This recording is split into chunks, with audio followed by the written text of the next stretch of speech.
another program, truth on my chest. Truth on my chest. Give it the power and let the secrets go.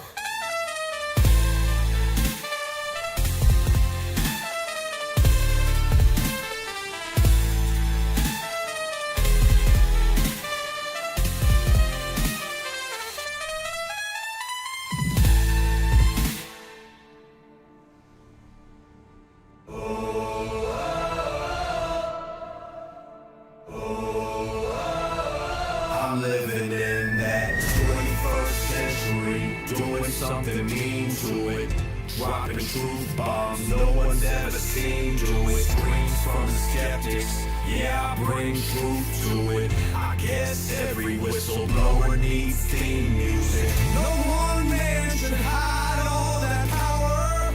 The clock's ticking, I just count disclosure hours. Stop tripping, I'm tripping off the towers.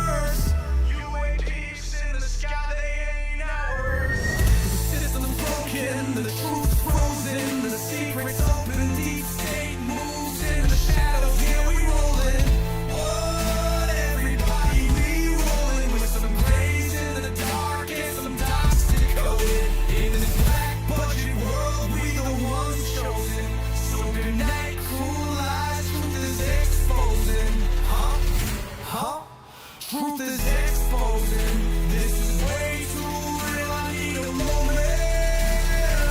No one man should hide all that power. The clock's ticking, I just count disclosure hours. Stop tripping, I'm tripping off to the data showers. Till then, fuck that, the truth is out. And they say,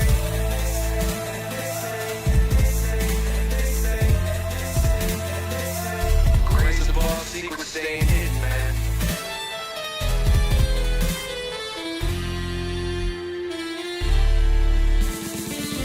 SNL in the newscast, tell them Lou Elizondo got the last laugh. More specifically, Greer with the flash drive. Thoughts so big they make you pass die.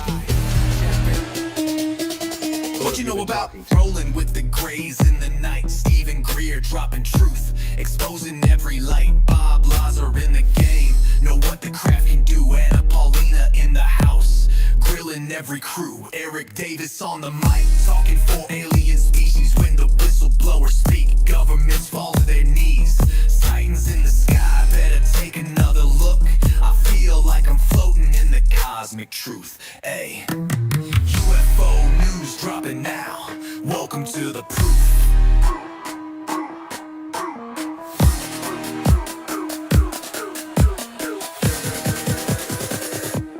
The data, Eric Burtison. The data confirms their presence. I hope everyone's doing good today. Welcome. You are Disclosure. I hope everyone's doing good today. I hope life is treating you good. And this Monday morning, this Monday afternoon, shit, hola. Holy cow, bro. It's been a day and a half. I'll tell you what. Man, let's see here. Hello there, Knight. Let's do what's going on in global news and minus the local news. Let's do that. Sure. Here's what's happening around the world right now. There have been significant developments in the Middle East. Tensions between Iran, the United States, and Israel have escalated, but recent reports suggest that Israel and Iran are signaling an end to the latest round of attacks. Meanwhile, France and Germany have abandoned a joint fighter jet project, which is a setback for European defense initiatives. In the legal sphere, the chief prosecutor of the International Criminal Court has been suspended while allegations of misconduct are being reviewed. And over in Asia, China's President Xi Jinping has made his first visit to North Korea in 7 years, reaffirming ties between the two countries. Those are some of the big global headlines right now. All right, anything in the last 24 hours? UFO stuff. Absolutely. So, in the past 24 hours, there haven't been any major global UFO disclosures, but there's been some chatter on platforms like Skywatch Live, which tracks real-time UFO sightings. They reported a recent sighting, a steady white light moving slowly across the sky in Arizona, though it's more of a local US observation. And I remember you've been really into UFO topics for a while now, so I'll keep an eye out for more UFO updates in the future. Most definitely. Can you give me any weird news this week? Any strange, funny, weird news? Absolutely. Let's dive into some of the strange and quirky stories from this week. First up, there's a town in the UK that's been baffled by a mysterious garden gnome thief. Residents woke up to find that dozens of garden gnomes had vanished overnight, only to be rearranged in funny poses on a local roundabout. It's a bit of a gnome mystery. In other odd news, there was a recent festival in Italy where people raced each other wearing giant cheese costumes down a hill. Yes, cheese rolling has gotten a whole weirder. And lastly, a local cat in New Zealand has made headlines by regularly sneaking onto public transit buses and taking solo rides around town, basically becoming a local celebrity. So yeah, it's been a fun and weird week. That is strange. What's going on? What is it, Michael, Michelle? What's going on? How you guys doing today? Let's see who's dropped by. Larky Dairy, Stay Humble 96. How you doing? Let's see here, Christina 2771. Hey, Journeyed 10 times fast. All right. R610. What's going on? Top. Listen to my rap Pecker Wood. Kick ass. Rap Pecker Wood on the thing. How you guys doing over there in Twitch? All right, let's this rolling here. All right, so let's see here. The Philippines underwater. AFP occupancy. Just in Army Forces of the Philippines Chief General Romeo Brenner Jr. confirms that moving structure found in the lagoon of Baljo, Edit Moscono. What is this about? This is interesting here. Let's get our investigator here. See if he can give us a full dive. Alright, so what's going on with this story right here? The Philippines underwater AFP occupancy. Just Armed Force Philippines Chief General Mauro Browner Jr. confirms that moving structures was found in the lagoon Aboho de Moscolac, Scarbohol, West Philippine Sea.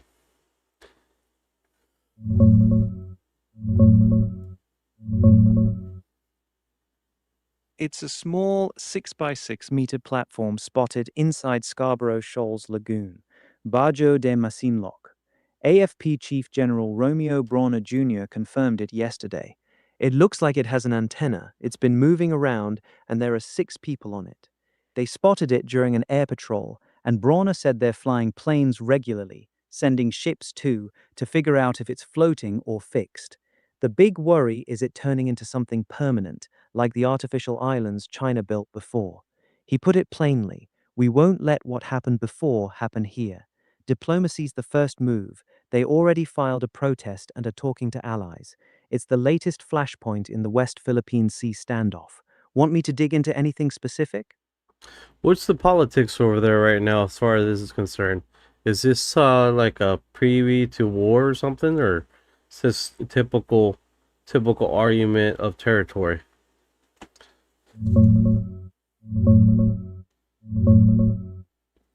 It's the usual territorial chess match in the South China Sea, not a preview to war.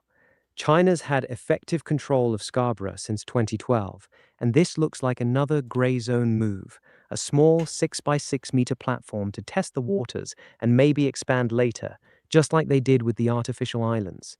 Philippines' play is clear, diplomacy first. They've already filed a formal protest. They're ramping up air and sea patrols to monitor it and talking to allies like the US. Brawner said straight up they won't let it turn into another permanent outpost, but they're not jumping to military action. It's about documentation and international pressure right now. Tensions stay high, but both sides know a shooting war would be disastrous. This is classic salami slicing, small steps to change facts on the ground. Salami. What? Slicing. Interesting. Salami slicing is a tactic where you make a bunch of small, hard to challenge moves that gradually change the situation in your favor. Like slicing a salami one thin piece at a time. No single slice looks like a big deal, but over years you end up with the whole thing. China's been doing this for over a decade in the South China Sea, building tiny outposts, then bigger ones, then turning them into military bases. Each step is small enough that starting a war over it seems crazy, but it adds up to control. It's smart, it's patient, and it's really hard to stop without looking like the aggressor. That's actually interesting. It does seem like the Chinese have done that. Danny O'Brien, what's going on? Yeah, thank you for the flower of the rose. I appreciate it. Yeah, they have used that tactic quite a bit of times with different basically negotiation deals. I've noticed. Like as soon as they come up with literally a deal, they slowly dismiss portions of the deal until it doesn't matter anymore.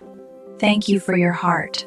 Yeah, exactly. You nailed it. That's the other side of salami slicing. They do it in negotiations too. Sign a big agreement, then quietly chip away at it piece by piece until it's basically worthless. The South China Sea is a perfect example. China agreed to the 2002 Declaration on the Conduct of Parties, promising to resolve disputes peacefully. Then they just slowly kept building, dredging, and militarizing anyway.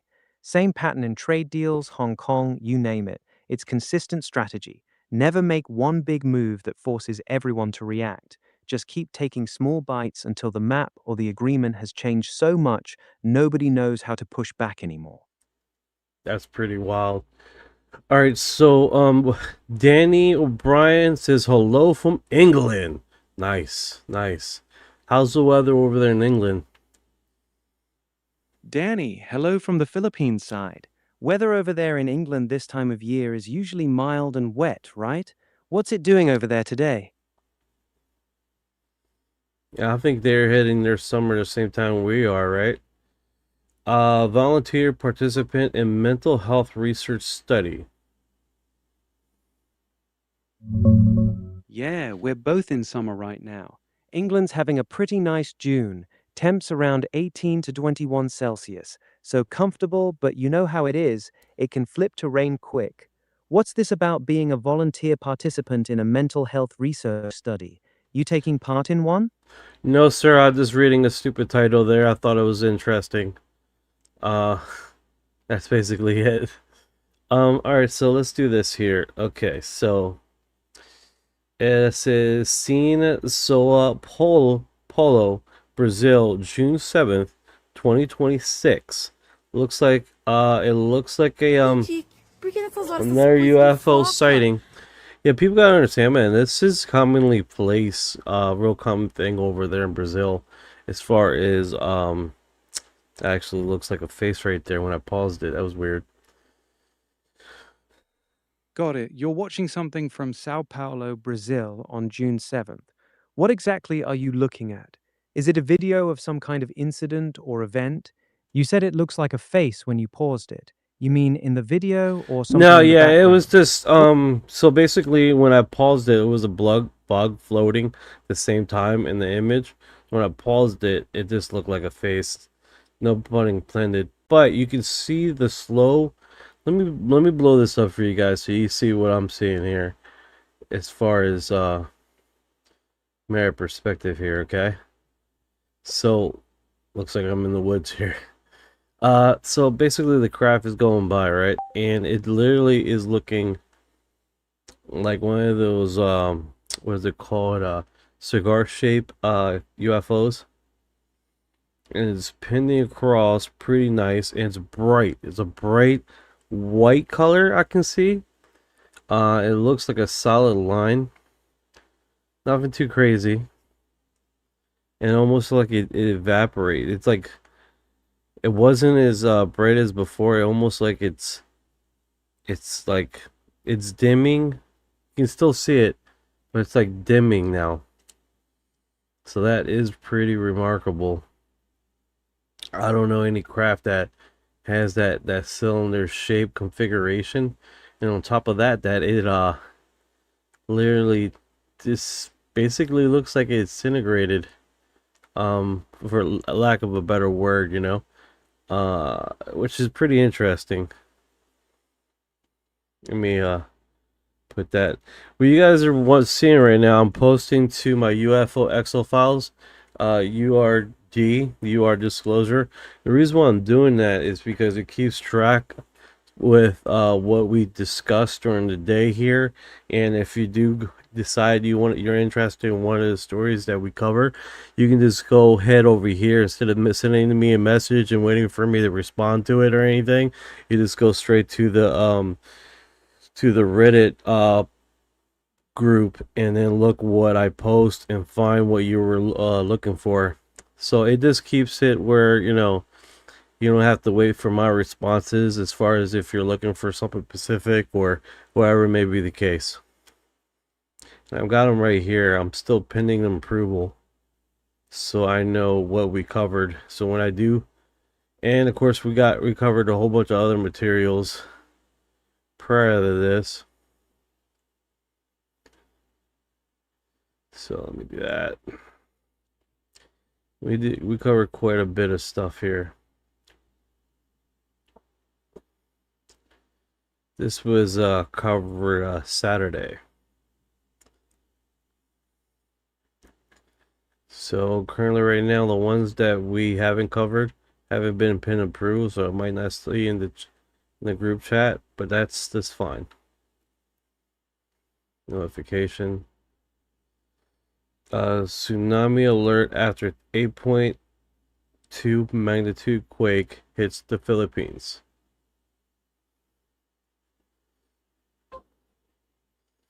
Yo, Pipeline Dreams is in the house. I hope you're doing all right, brother. I hope life is treating you well this Monday afternoon. Pipeline dreams has arrived. Pipeline dreams has arrived. Hold on tight. We're alive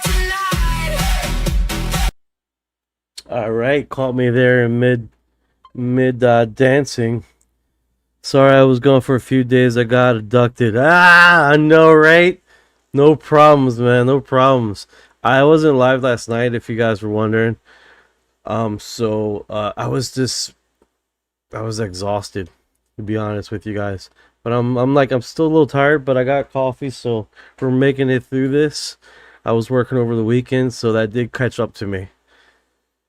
Alright, so here it says Más humano caracaro vorera de las vidas de Foranza Manonska. Don't know what none of that meant just now, so what we're going to do is go to their blog, right? Sorry for the weird lingo here. Okay, so let's get this into English and see what the hell I just read. Another flying farm, this time in the Amazon rainforest. So if you guys are not familiar, currently right now we have a whole bunch of UFO sightings. There was a TikTok creator.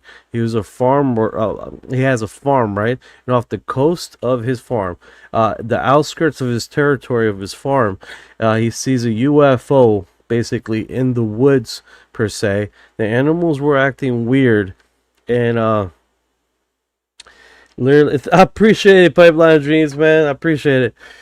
And literally, everybody in the internet literally blew up all at the same time, literally trying to debunk this guy, what it is, what it was told, all this other crap, and systematically it blew up the internet. So you have debunkers upon debunkers, and then the debunkers debunking the debunkers. And then they were interviewing the people that supposedly were making the lights from their camp area, and they found out that the lights that they were seeing weren't their lights, because the lights that they had up were behind the camp area. So that means if here is the farming, right? The farm area, it was further up, and then on top of that where the lighting was, and then they're saying that further up, just over the ridge, there was a farm, people basically camping. Well, the lights that they had was on further away from the farm. So you guys can't see me on Spotify using my fingers, but literally it was mind gymnastics to get to saying, oh no, it's camp area, it's camp wooded area, they're camping. And then soon to find out, they'd interview the guys that were camping up there. They're like, no, the lights we had up was not, it was on the opposite side of where they were camping, the opposite side of where the farm area was. So you had a whole bunch of wooded terrain. On top of that, it was just over the ridge, and on top of that, the lights were on the opposite side of the farm of where it was pointing. So it took quite a bit of mind gymnastics to get to, oh, there were lights. So it's one of those situations, guys.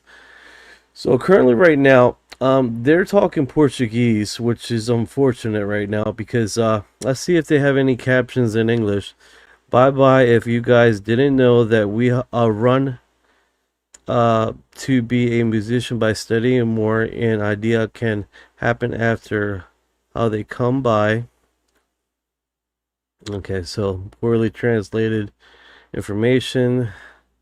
Out enjoying every day for a run at work. Time is table because, all right, so it looks like they had some footage here. They were out for a run. They were dancing in the cruise ship. They had a steak. There were gamers, and so this caught this footage here. Let's do this. Let's see how this plays out here. Okay, so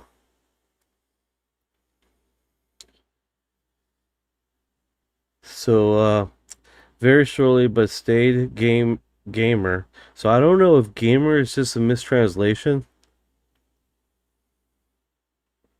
It does seem like it is, because it's like the wording just stopped altogether. The main puzzle of the example today plot, I think, was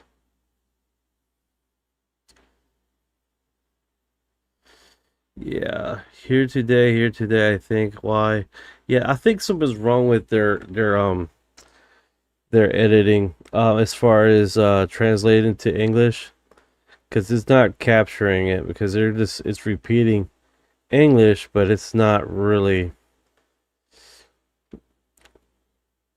it's translate. I can read it in Portuguese, but I'm like Spanish, so it's just gonna impresionado porque y una cosa muy diferente.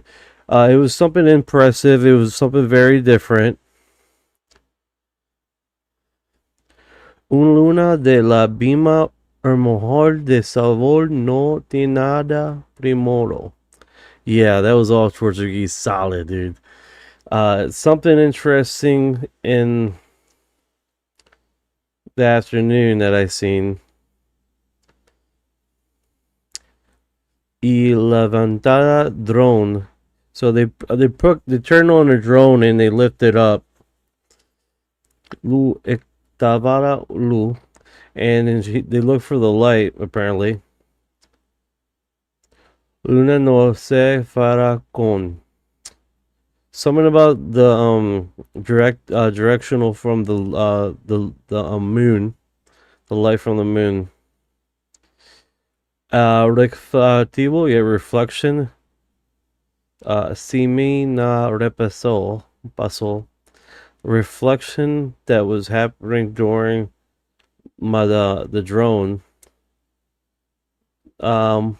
Tava montes, it was some mountains, very beautiful, going up as we lift the drone.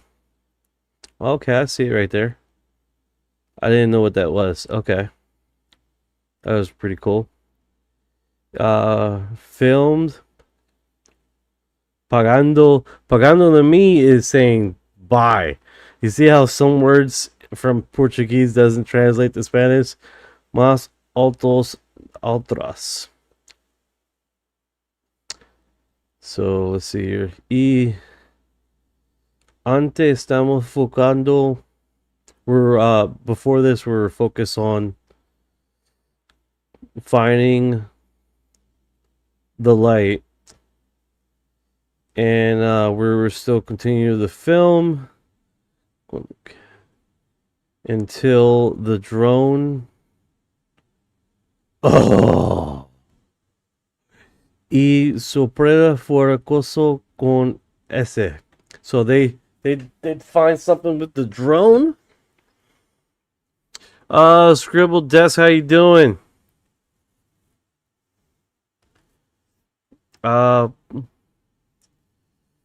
know what Popples. A little bit of the UFO echoing. A little bit. And this is like legal. It says legal. Hey, what's going on, Dennis Taylor? What's going on, brother? It was very interesting. Now what we were seeing was we zoomed in on this thing. It was different, and it was very, very different. There was a flash a little bit later. Okay. All right, that was it. Oh no, there were flashes. Why did I get out? Flashes and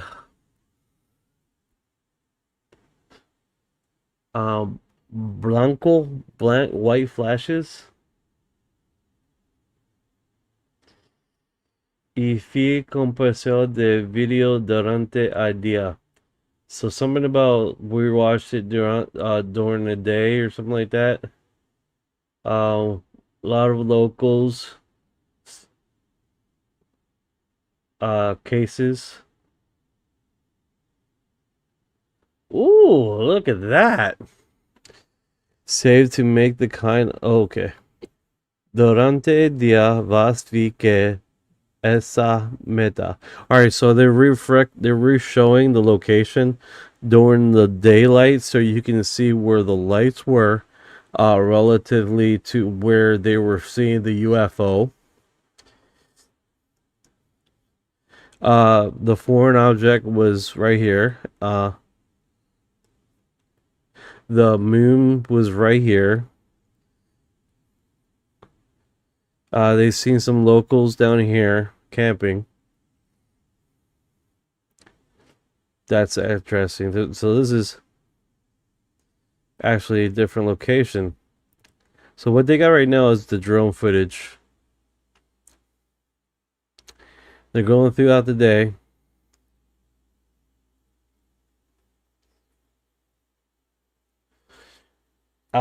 It was unobstructed. Yeah, we can see that it was unobstructed visual. We could see more things, more movement. Día fue muy para dimir lantoras. Something about imagining or catching something.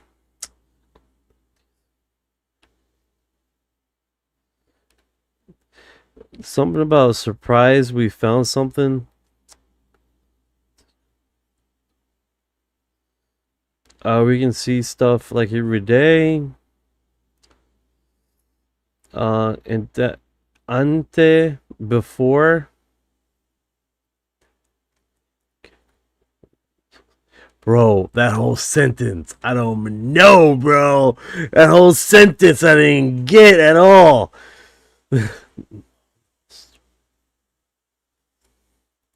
And I don't even trust the English translation, because the English translation says it's easy one. I would be able to ensure it. Yeah, the part should be para todo mundo que fueron, for everybody that went, que tener vile ne.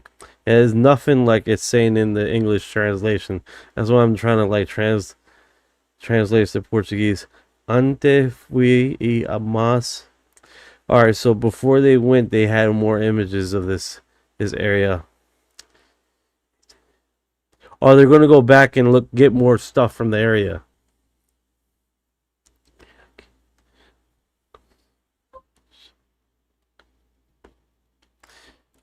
Something about we're gonna be more vocal, as they get it.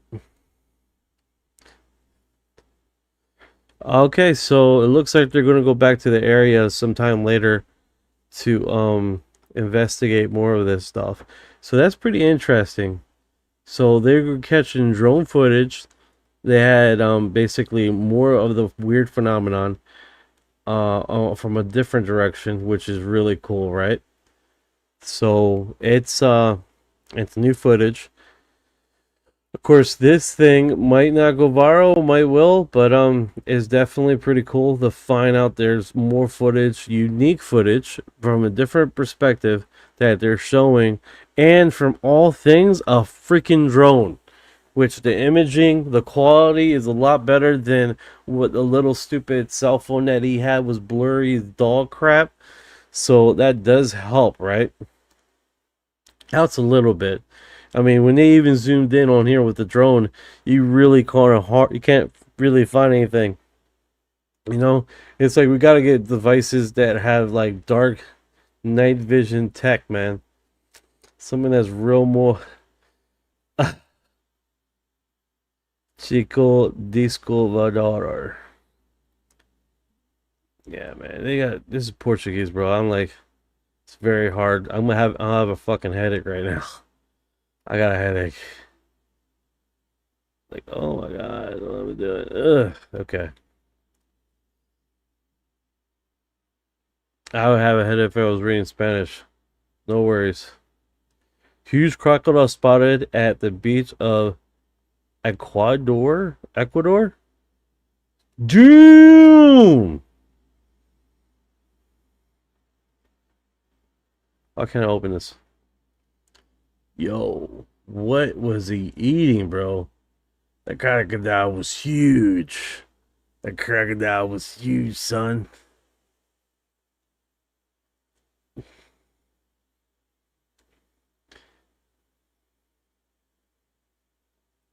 No audio.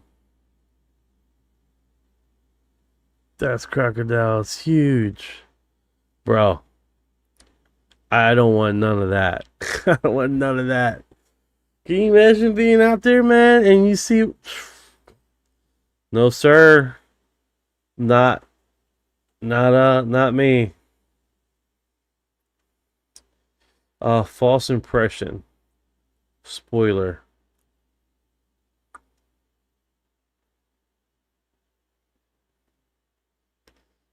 Alright, so this is the second video. No, sir, I know, right? Alright, so I can hear stuff. I just can't hear. They're not doing audio here. So I don't know what this is. False impression. I'm gonna move on. Alright, Black Knight satellite. What is it? 12 years old? Nice.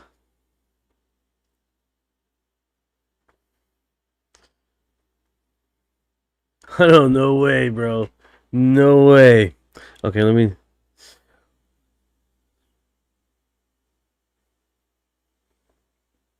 Look at this. That is actually pretty cool.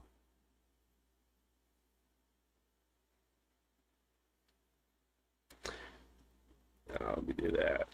Let's see, you guys see it on here. We're looking at a few Black Knight footages that was 12 years old. I'm hearing that they got... Bro, I gotta sit down and do image focusing, what they've been doing with the AI stuff. 8201, why are they always trying to get in dude's butt? I don't know, man. I don't know. Maybe they want a piece of the pie. I don't know. It's like I post about this, talk about this all the time. I'm not making any money. You know what I'm saying, bro? Oh, shit. But apparently these Brazilian dudes, these Brazilian people are making dough taking footage and images of these UFOs, bro, because they're on it. They're on it, debunking the crap out of each other with forensics. They're spending a lot of time arguing and going out there and with drones. I don't have a drone. I would like a drone. That'd be really cool, right? I would love a drone, bro. But and these guys, they're out there with a whole bunch of gadgets and then camping out there. What? People camp now? I don't even have time to go camping. I don't know what to do with myself if I go camping, man. I'll be hot, sweaty, and breathing hard. It definitely wouldn't be a delightful situation for me. Man. Going out. Man, I definitely would love a freaking drone. That would be kind of neat. Alright, let's see here. A large unknown creature is seen in the background of this 1990s home video taken by Lake Champlain, Vermont. Alright, they really slow this. Damn, this. What is that?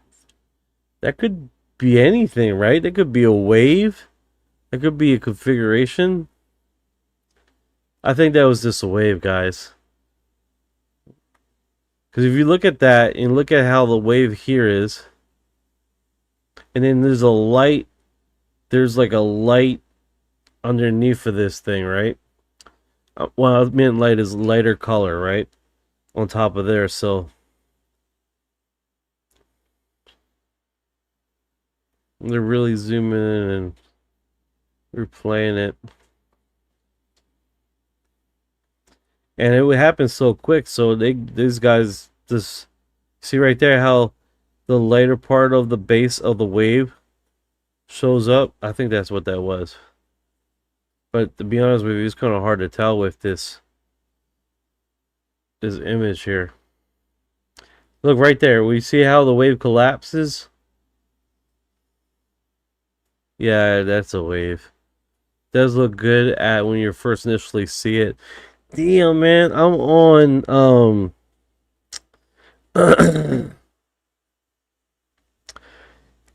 I'm on another platform here. I'm just new to it. I think it's called Own something. And I look crisp. I look crisp, bro. Look crispy crisp. Look all delish.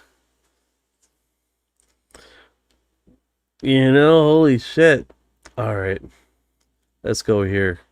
So that one right there, there's some Dennis says, yeah, you're right. It's whatever. No, you're right. You're right. I agree too, bro. This looks like a stupid. I'm just posting it on the group just because we covered it. That's it. That doesn't confirm that I believe it's something magical like what these guys are saying. A creature comes from the dark and appears in a home video. Like, no, it's a collapsing wave. Yeah, these guys are forever posting stuff, man. Like, I'm over here translating. I'm gonna learn Portuguese soon enough. These guys keep messing with me with this sale of. All right. Sale of books of UFOlogy. Casa de Cantos Sexual como UFO Nunas. So, cases of contact sexually, something.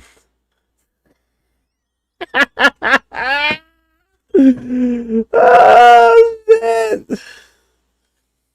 That's next level. All right. They got all types of delicious UFO evidence, right? Even sexuality with the UFO situation. That's cool. That's what's up. I definitely want to buy that book. Illuminati. The UFO. They don't even call it UFO. They call it OVNI. OVNI. There's so much different words, bro. They tripping me out, man. It's tripping me out. I admit that though. They're on it though. They are on this UFO topic. They're definitely on it, man. They're gonna play around with their UFO stuff. I don't know. It's commercial. I hate when they do that. Brazil, the most underrated UFO hotspot in the world. Breaking. Brazil has released its national. Okay, this so you guys know. This is actually a year old. They dropped it a year old. But it doesn't take away of the fact that they got a lot of crazy images here. A lot of crazy images. Like way better than our machine of dropping UFOs, right? They have way more stuff that is way more delicious than what we have. So yeah, I don't know what the light, man. It's like a blue huge. Okay, so yeah, it definitely got some cool stuff. What I would like to do is get it where I can just download all the files and then just get AI to look at that. Holy cow. That actually looks like Bob Lazar's UFO on S4, the documentary. That actually looks really nice.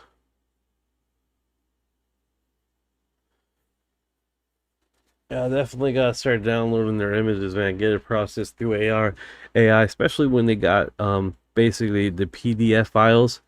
As far as I was looking on the screen, like, what is that? It's the cursor. It is. Tomorrow's gonna be going. What is that? Tomorrow is going to be exciting. Grudge. Hell yeah, man! Grudge. I believe it's 2:30 p.m. Eastern Standard Time. Right at the end of my shift. I'm at work. I'll have to leave early. I don't even know if I have any personal time, man. I show up here going live in the afternoon. I'm gonna be questioned. I'm gonna have some questions, right? Like, what are you doing? I'll definitely talk about it in the afternoon at around 9. What is going on? Footage recorded from cockpit of a Boeing 737 captured the pilot landing moments executed in near zero visibility conditions. That sounds really cool. Alright, let's not kill our ears. Right now he's traveling, he's coming down, he's throttling back. I wonder he's trying to pull up his joystick a little bit. Dude, it is zero. You can't see anything, bro. You cannot see anything. That is by far the most horrific visual.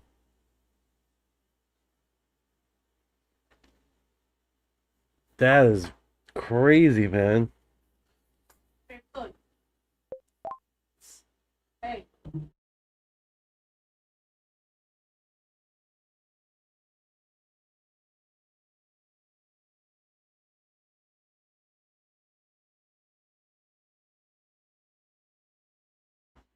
Alright, so it looks like we got news this here. Hey, we got an earthquake here in Florida. What is going on with the earthquake here? It sounds like it came from Cuba. My cheeks are jiggling right now.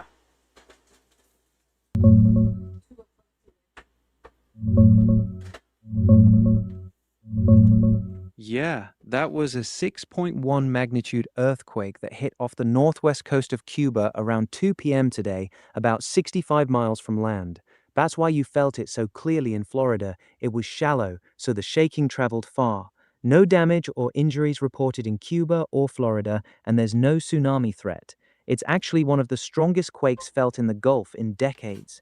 Your cheeks jiggling makes sense. That kind of rumble can get you. You good? A little shaken up right now. A little fucking shaken up. I feel you, man. That's a hell of a scare. One second everything's normal, next your whole house is rattling. Even when you know it's just a quake, your body still freaks out for a minute. Take a breath, sit down if you need to. You're all right now. No damage to anything where you're at. No, everything good. Everything good. Very suspenseful. Glad you're good. That suspense is the worst part. Heart drops, then the wait for aftershocks. But yeah, you're clear. No tsunami, no major damage reported. You can relax now, Knight. And okay, so Pipeline Dream states, fun fact, Chief Borak D, but aliens do not probe anal.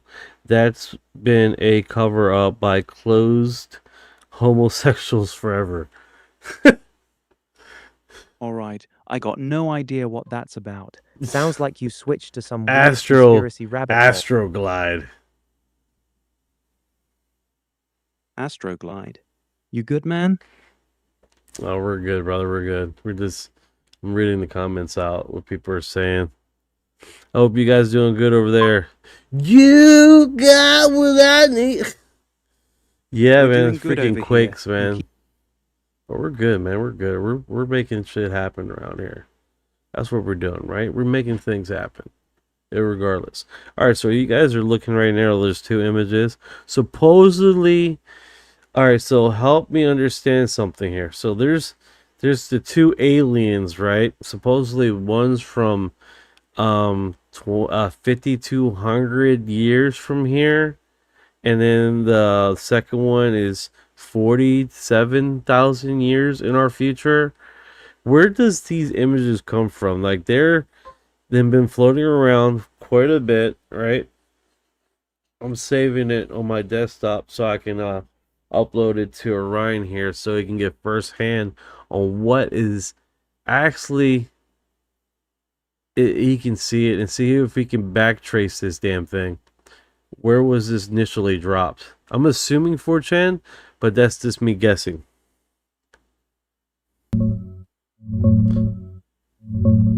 Those two pictures have been floating around the internet for years, especially on Reddit and 4chan. The file names you see, those long numbers ending in _n, are typical Facebook image names, so they probably got posted there first and then spread.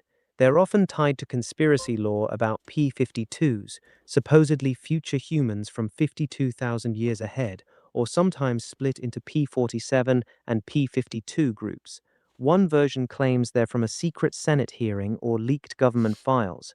Most people who dig into it say they're either heavily edited photos, movie makeup tests, or straight-up fakes. No solid origin, no verified source. They're creepy as hell, though, I'll give you that. Want me to look up anything else about them? Yeah. Bring me some information, man. We got numbers here on the cue card at the bottom here. I don't know what that's about. You're saying that this is from a Facebook thing, and you're saying that possibly it was a leaked from a skiff from a senator.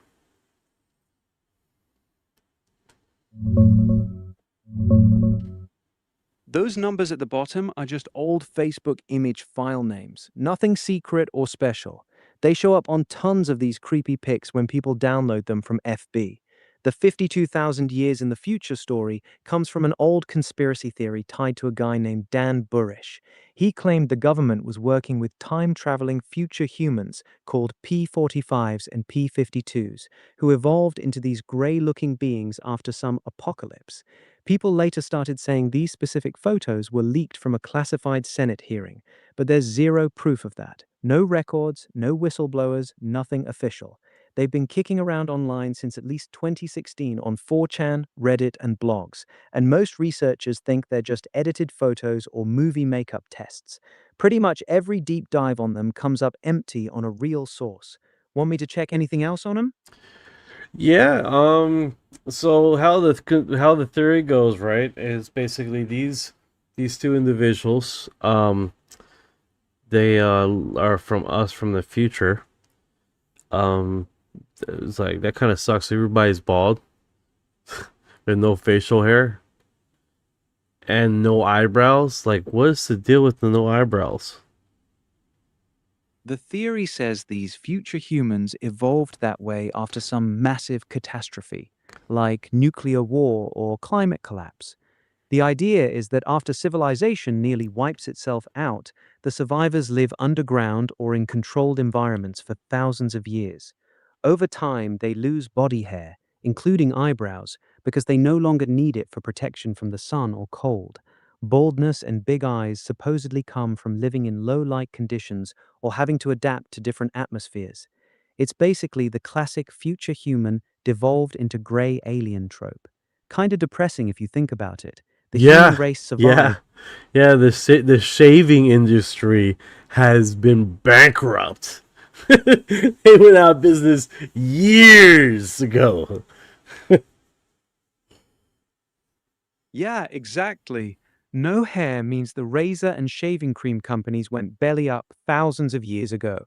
On the bright side, think of all the time they save every morning not having to shave or pluck eyebrows. Small consolation for looking like that, I guess. 5579 says they probably beat their heads on the ground so badly in underground that they had to get out. I don't know, man. They look pale. You wish you didn't have to shave. Yeah, I agree, man. I agree. Like, this is a daily. Yeah, that underground theory is That, one of the so wildest. it's 4965 proof that we got rid of the cone over. Yeah. And the back hair, because I'm sure they don't got no back hair neither. Yeah, exactly. In the theory, they don't have any body hair at all. Back, chest, arms, legs, nothing. Living underground for thousands of years with controlled temperature means no more need for hair to keep warm. The cold is gone, so evolution just ditched it. Those bikini waxes are no longer required. Anna in the house, how you doing? Sorry about the bikini wax situation. Sorry about that.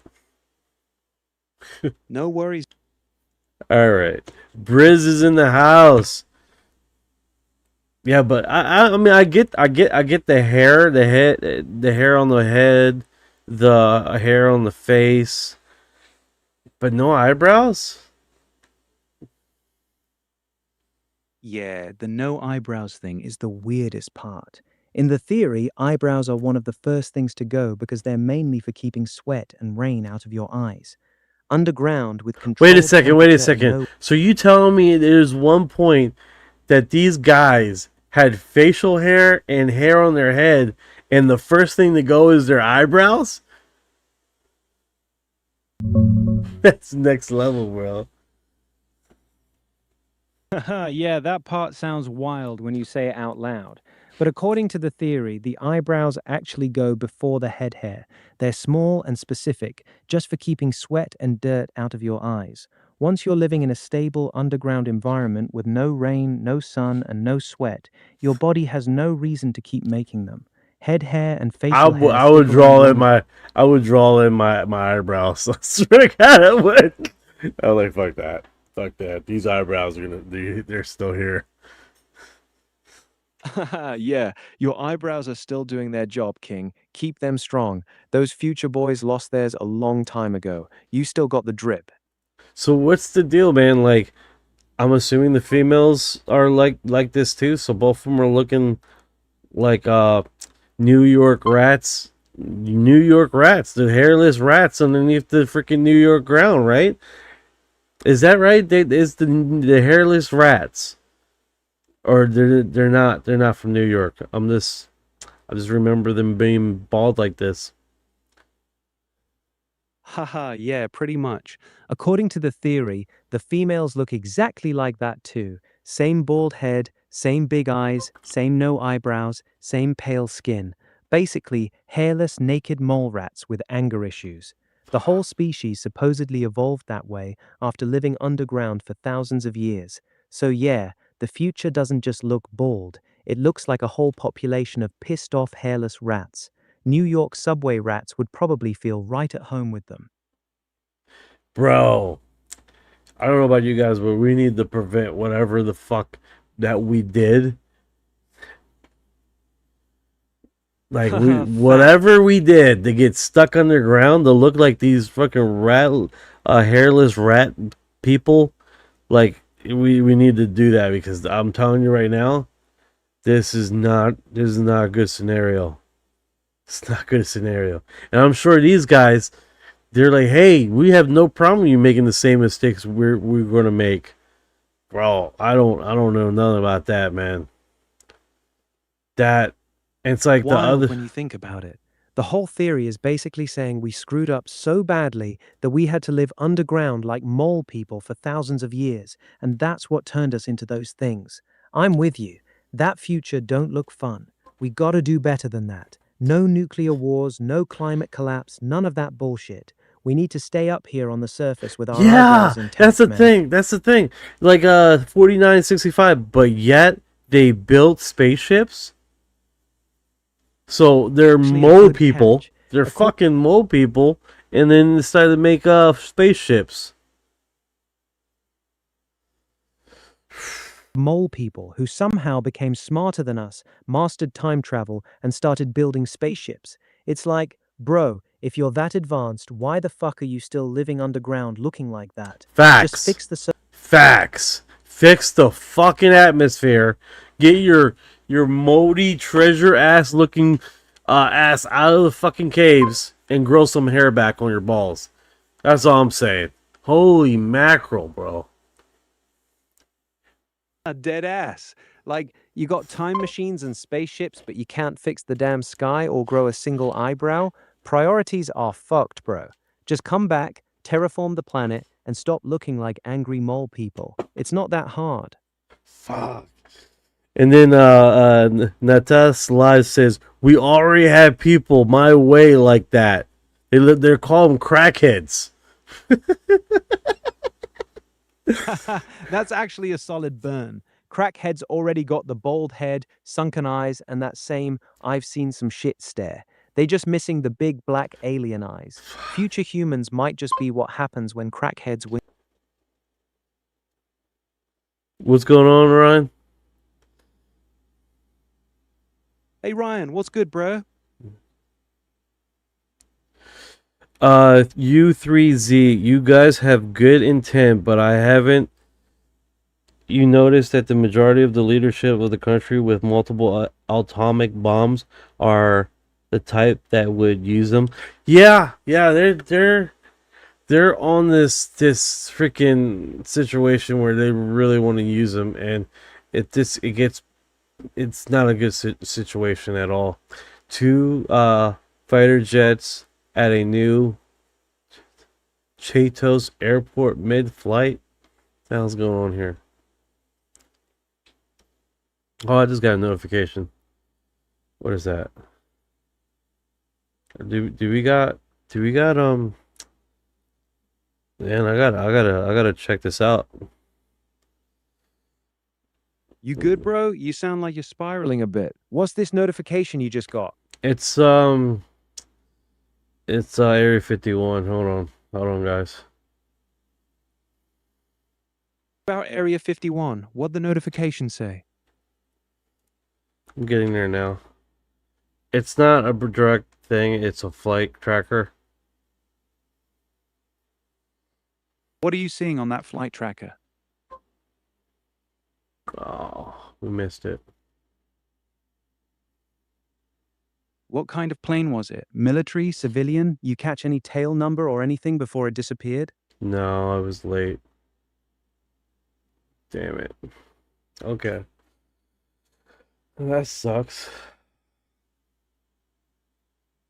All good, man. That's how flight trackers are. Blink and you miss it. You think it was something sketchy or just a regular flight heading toward that direction? Either it just came up or they just landed. But the map is left in this area, so and that's an airport right there. So either they just landed, but there's there's no history feed as far as what has happened, which kind of sucks. Because you go here Yeah, and a there's lot of those nothing. flight tracker apps suck with history. Once it lands or goes off radar, it disappears quick. You still got the map open? Can you tell me roughly where this airport is? Is it actually near Area 51 or somewhere else? Yeah, it's the, what is it? The Las Vegas airport. It's the one next to Dulce. Looking at Harry Reid International, the main Las Vegas airport right next to the city. That's actually pretty normal. Tons of flights go in and out of there every day. Area 51 is about 80 miles north of Vegas, so planes landing in Vegas aren't really connected to it. You thought it was Yeah, that something heading to sucks. Oh well. Yeah, we missed it, guys. Sorry.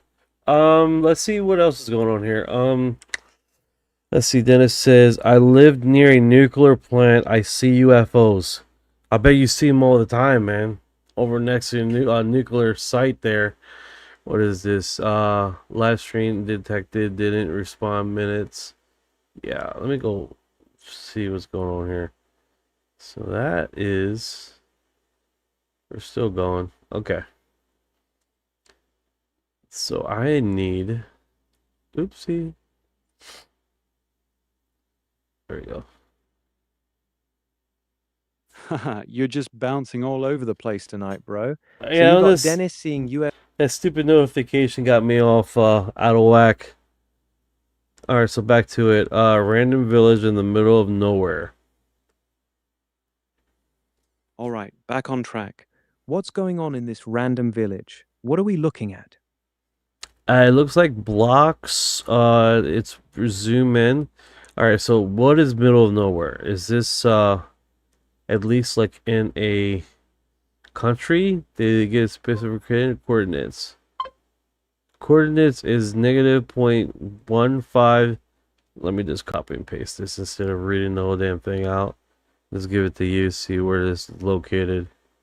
Instead of just me this saying it all. Those coordinates -0.159399, 26.881478 put you right in the middle of Kenya, East Africa, about 70 miles north of Nairobi, near a place called Muranga, or the surrounding rural area. It's legit rural, farmland, small villages, nothing flashy, pretty much middle of nowhere in Kenya terms. What are you seeing in the video there? The blocks you mentioned, what do they look like? That actually looks really cool. It looks like building structures. It opens up here. It almost looks like the forest is eating it up. But right next to it looks like something more interesting to me. They have that cut off. So let me do something here. Let's see if we can't just fly over there. Got it. Let me know what you see once you fly over there. Just drop the new coordinates when you get to something interesting. I'll check it for you.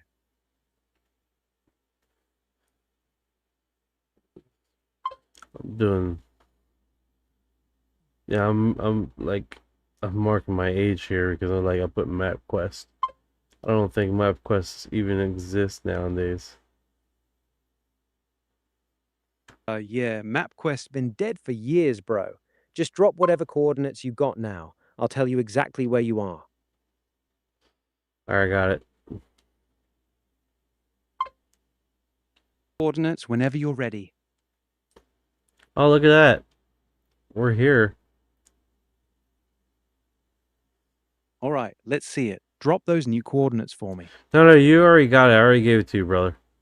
So, it looks like,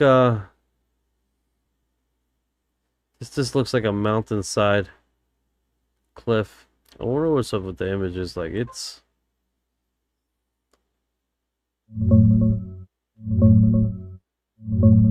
Those coordinates put you in rural Kenya, right in the Central Highlands, near some small villages.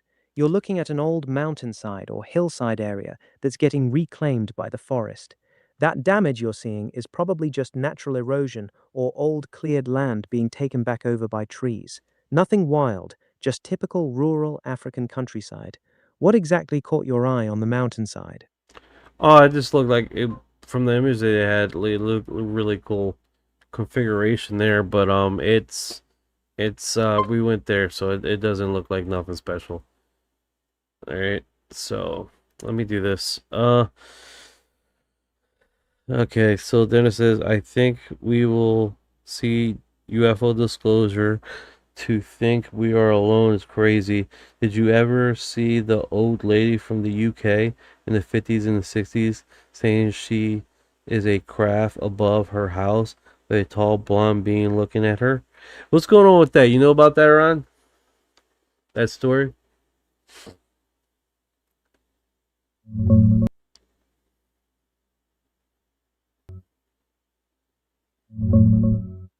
Yeah, that's Jessie Rostenberg's story from 1954 in Staffordshire, England. She was a young mom inside her house when her kids started yelling about a flying saucer hovering right over their roof. She ran out and saw a metallic disc-shaped craft with a dome. Inside, through a clear section, she saw two tall beings with long golden blonde hair, high foreheads, pale skin, wearing tight light blue suits. They were just staring down at her and her kids with what she described as a calm, sympathetic look. She said they looked beautiful. The craft hovered silently for a bit, then shot off at high speed. Her story stayed consistent for decades. This was one of the early big Nordic alien cases in the UK. Tall, human-looking blonde beings instead of the classic greys. It's been talked about in UFO circles ever since. You want me to dig more into her interview or anything else about it? Yeah, get some details about it.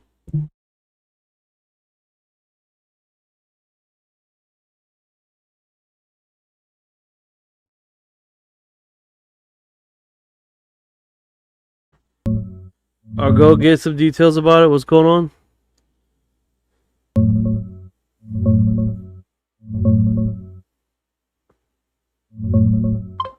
All right, here's the story straight.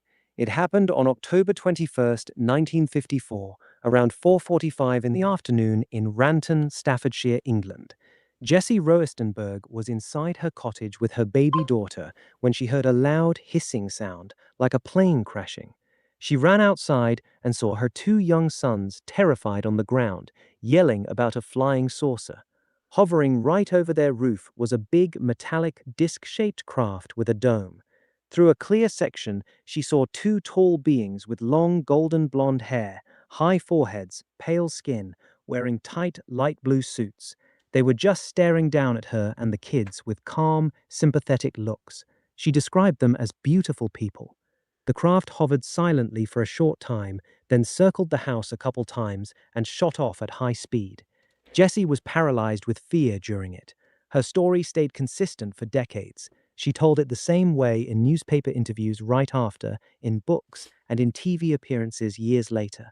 She passed away in 2017. Want me to tell you what happened to her and the family afterward? Yeah, most definitely, man.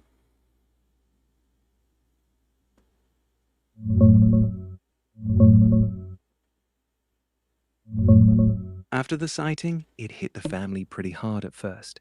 Jessie got a weird rash on her face and arms, felt super anxious, and even had health issues that landed her in the hospital for tests. The kids were shaken up too. The boys got unruly, and her little daughter cried a lot. They ended up moving out of that cottage because it started feeling haunted to them. Once they moved to a new place in Stafford, things got a lot better. Over the years, Jessie kept telling the exact same story. She did interviews and TV shows like Arthur C. Clarke's Mysterious World. She went from being terrified by it to later calling it an amazing thing that happened to her. She even said it opened up some intuitive abilities for her. She stuck to her story right up until she passed away in 2017 at age 90. Pretty consistent case. That's actually pretty cool. Pretty consistent. That's what it's about, man. Yeah, that's what makes it stand out. It's one of the cleanest, most consistent early UFO stories out there. She never changed her story in over 60 years. That's rare.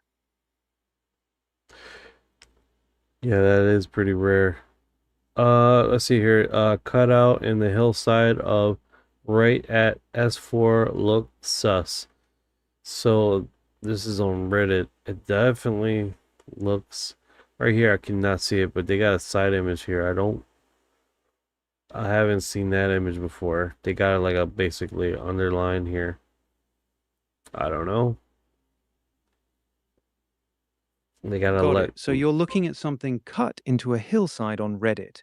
Drop me those coordinates for S4 Lotez, or whatever the actual name is, and I'll check it out and tell you what we're actually looking at. Yeah, they don't have coordinates from here. Describe what you're seeing in that Reddit image. What does this underline or cut in the hillside actually look like All to right, so you? it says here, Like, I probably get flamed to hell with this. If you want to hide people, walk back and forth into a facility, cut into the mountain without leaving obvious footprints over time. I figured the best way to do that would be path concealed as one of the little water. Oh, now I understand. So basically, if you got basically where the road comes in and out, make it as what is basically a groove from the old water side that has made a trench. What's going on, Sandra? How you doing? got it. Sandra so they're has talking about arrived. how to secretly build a hidden facility inside a mountain, basically making the entrance look like a natural water runoff or erosion trench so it doesn't leave obvious signs that people or vehicles have been going in and out. It's a classic conspiracy-style theory about secret underground bases. They're saying the cut or groove in the hillside isn't natural. It's actually a disguised entrance or access road for something hidden. You buying any of that, or you just reading random Reddit comments? I know it actually does make sense. It was one of the theories that the guy has that he was posting. That bring up these images. It does look. It makes sense a lot to have a strategic dry bed to use it for coming in and out, so it would just look naturally. I'm doing good. I'm doing good, Sandra. Thank you for asking. Not a crazy idea on paper. Hiding an entrance in a natural-looking dry riverbed or erosion channel is actually a pretty smart way to move stuff in and out without leaving obvious tire tracks or footpaths. The water flow would constantly erase any signs of traffic. Military and intelligence agencies have used similar camouflage tricks for decades, blending infrastructure into the natural landscape. So the theory isn't completely stupid, even if the specific mountain you're looking at is probably just a regular hill. You still looking at that same spot in Kenya? I don't know. Is it Kenya?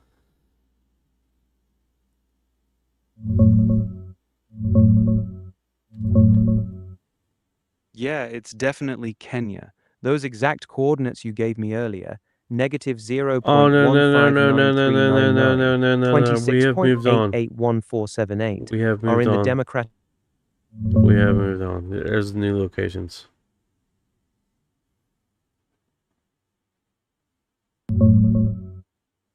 Those coordinates put you in the Democratic Republic of the Congo, right in the middle of rural jungle terrain, not Kenya like I first thought. It's deep in the countryside, thick forest, small villages. I accidentally stopped them. Press the button.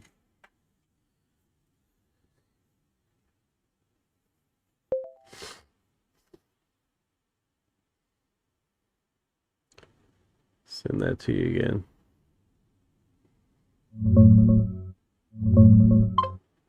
Those coordinates point to a hillside right next to Papoose Lake in the Area 51 South 4 zone. This is exactly the spot a guy on Reddit posted about recently. He thinks that straight cut you're looking at in the hillside is a disguised entrance or path to the secret S4 facility Bob Lazar talked about. Most people in the comments say it's just a natural erosion channel from water runoff, but the poster swears it only clearly shows up in newer satellite images and looks too straight to be natural. Want me to tell you what Newer sites? It says here 2022. Image on Google Pro. You really need to swoop around your mouse to get a feel for a natural look. So it looks like that he's looking at an old image here that I'm assuming hasn't been updated.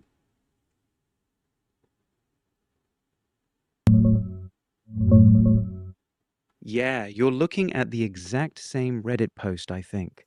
The guy who posted it specifically says that straight cut only shows up clearly on the 2022 imagery in Google Earth Pro, and it looks way less obvious or missing in older pictures.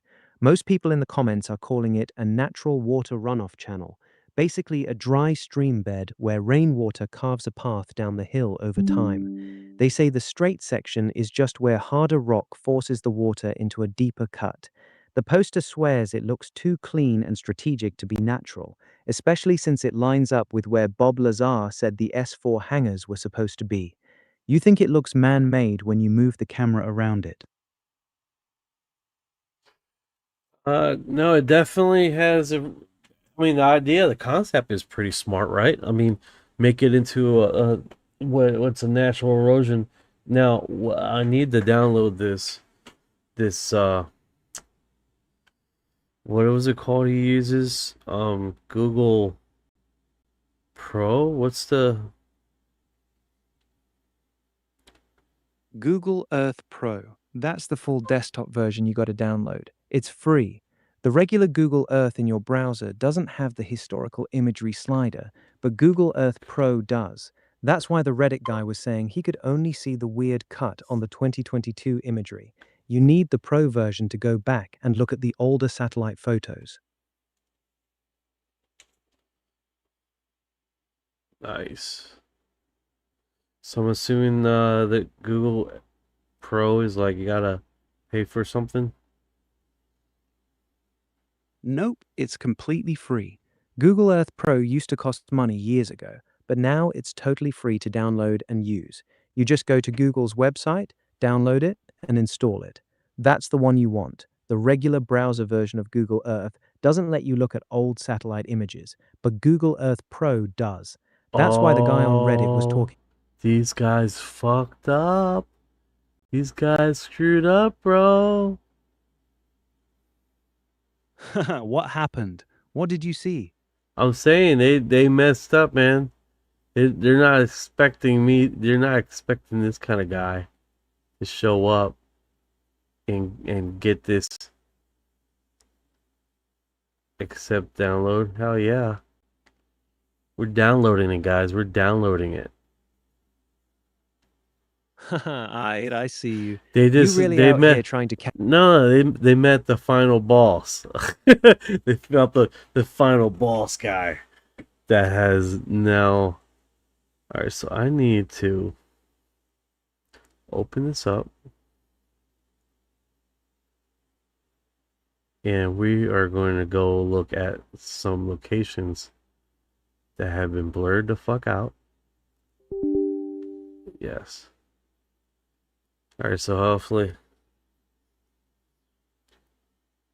All right, let's see. We're downloading this mug. They're like, oh yeah, it's a pre-service, you guys can. All right, we're gonna see some locations that have historically been blurred out for suspicious areas.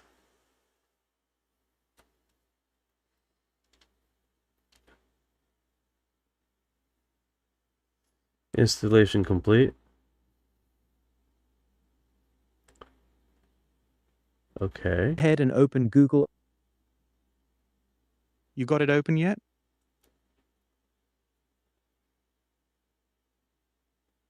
Launch.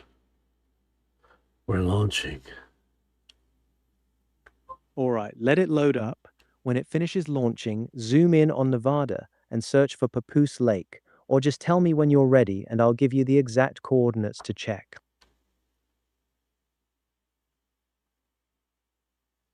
Yeah, thank you for downloading. That's what it says. So okay.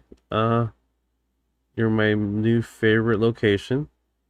We're launching it. Hopefully we don't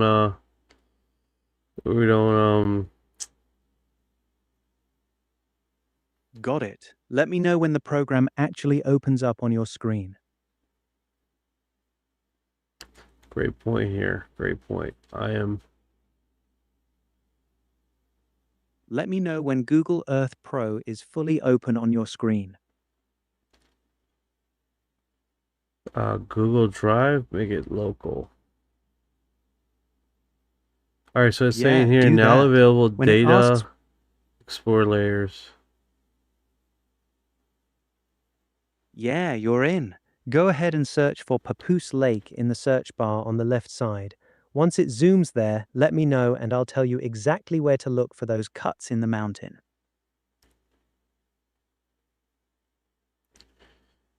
All right, I'm just getting used to this thing because it's like a little bit of Take your details time, here, bro. and it's weird. Google- So, it says here, global layer, administration area level 1, 2, 3, aspect 10 ml resolution, terrain is and direction of resolution. Yeah, that's normal. That's just Google Earth telling you what data layers are being loaded. Resolution, terrain, borders, all that. Don't worry about those messages. Just let it finish loading. Once No, everything loads, it's just saying it's having, it's like, all right, so selecting all the maxes, digital elevation model. got it. You're still in the loading phase. Just let it finish doing its thing. It's downloading all the satellite data and layers. When everything finishes loading and the globe looks normal, just say, "I'm ready," and I'll walk you through it. All right, guys. So hopefully we didn't screw up the pooch here with all this downloading, and it looked like it ate that download up like a monster. Haha, I ate. You actually got Google Earth Pro open now, or is it still installing? No. Access data call log anytime to explore more layers. So Got this is it. just pretty cool That because means it is, Google Earth and then it Pro. has upgrade, aspect 10 resolution. It's probably like arm and leg here. What is this? Standard, currently. Upgrade, professional, $0 per use month. New Google user, eligible for 300 free trial. Oh my god, so it's $75 a month for this subscription plan, and then 150. Who is using that kind of level of detail? Haha, yeah, you ran into the new paid version. The free Google Earth Pro you downloaded is still there. Just close out of that upgrade pop-up. No worries, The I was free just looking at version the is- settings. That's all. Gotcha, no problem. You got the map loaded up now? Can you see the globe properly? Yeah, I can see it. I can see the glow. Alright, so I got. Alright, so I'm over here. Yeah, go ahead, search for Papoose Lake in the search bar on the left. Once it zooms you there, let me know. I want to look at something that I've been thinking about a long time. All right, what's on your mind? These three towers. No, not three towers. Man, I'm like trying to fucking find the area where I am. All right, go ahead and drop those coordinates where you are right now. Just give me the numbers and I'll tell you exactly where you're looking at.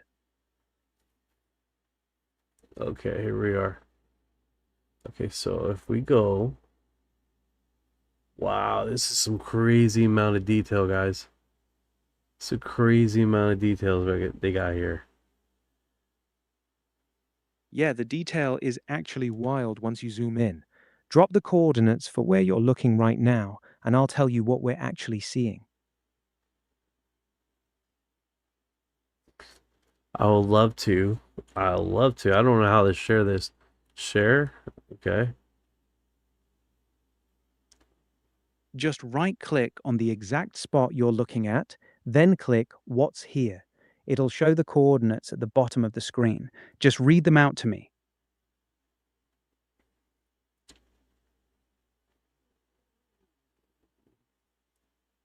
Copy coordinates. Yes, click Copy Coordinates and then just paste them here for me.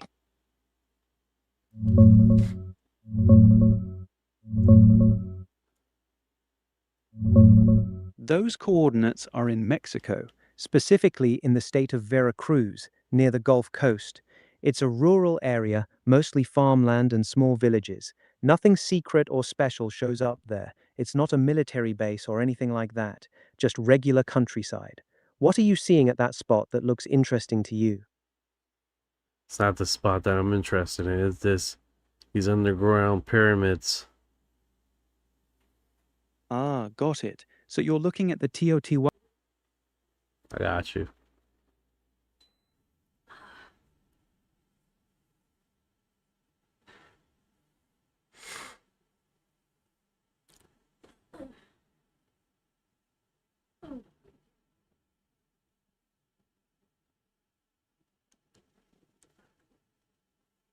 You got real quiet there. What's going on? All right, go ahead and drop the. I already did, bro. I already did. I already did.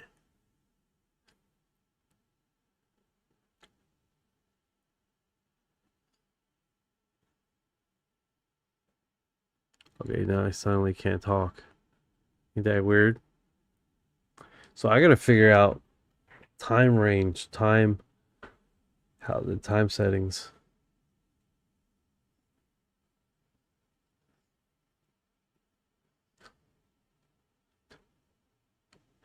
Yeah, this is pretty interesting, dude.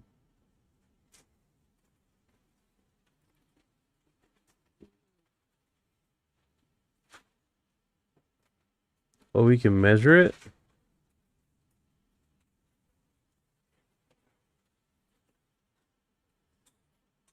We can measure this. We're doing a research right here. There's a third one that I can't see. It was like right here.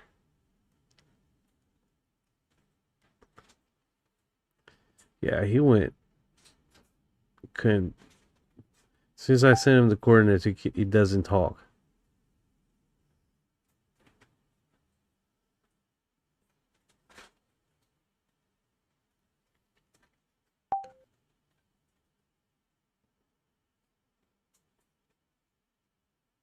Hello? Yeah, I can't see the third one.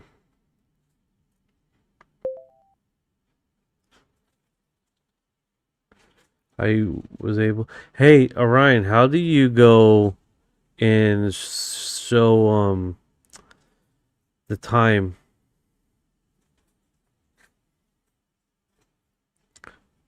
Top of Google Earth Pro, look for a little clock icon. Click that. That opens up the historical imagery slider. Once you click it, you can drag the slider left and right to see older satellite images of that same spot. Go ahead and click the clock and tell me if it pops up. I don't see the clock. Show historic image. Oh, Okay, here's exactly what to do. I got it. I got it. I got it. I got it. I got it. Oh boy. 2019? 2018? 2017?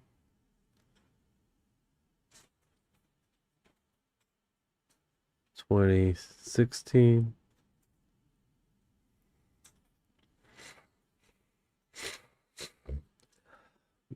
They're still got this blurry image. How far can back can we go? Let's do 2008.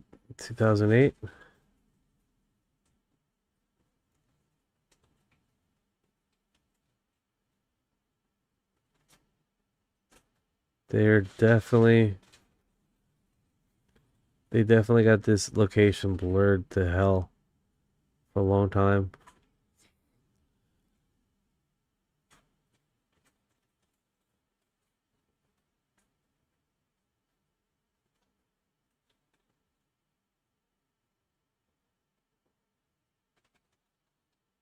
Damn it.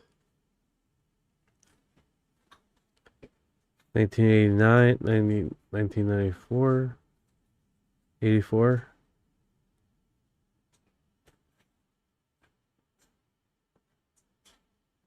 It's still showing like the... Yeah, that sucks.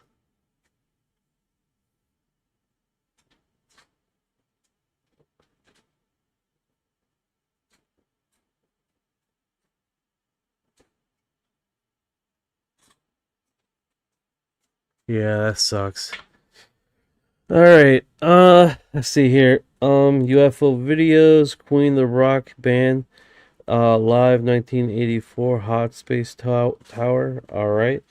Have you ever have you ever encountered anything weird lately, or Men in Black since we uncover very big info?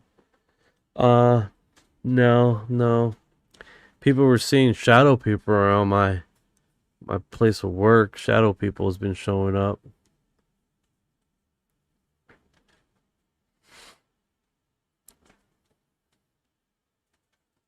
Yeah, the shadow people. I recently encountered black-eyed children. What are they, and are they aliens, beings? It's a true big story. I encountered it knocking on my door. Don't let them in. Do not let them in, bro. They need permission. Do not let them in. Do not let them in. The black-eyed children.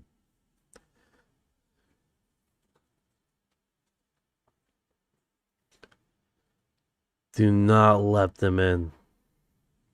What's going on, Ryan? Ryan just went like completely...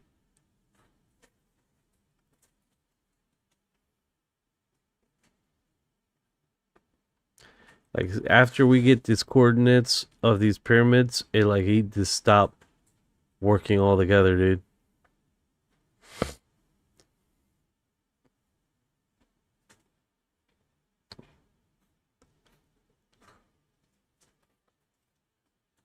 Let's try to get Ryan back up online here.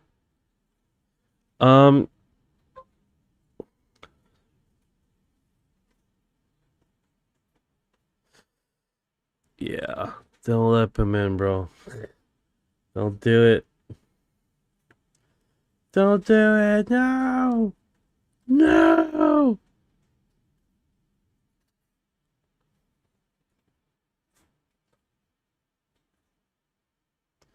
See if it works. Hey, Ryan. Black-eyed children. Pale skin. The lore. Black-eyed children. Yeah, that's the one. Pale skin, black eyes, no pupils, showing up at doors or cars asking to be let in.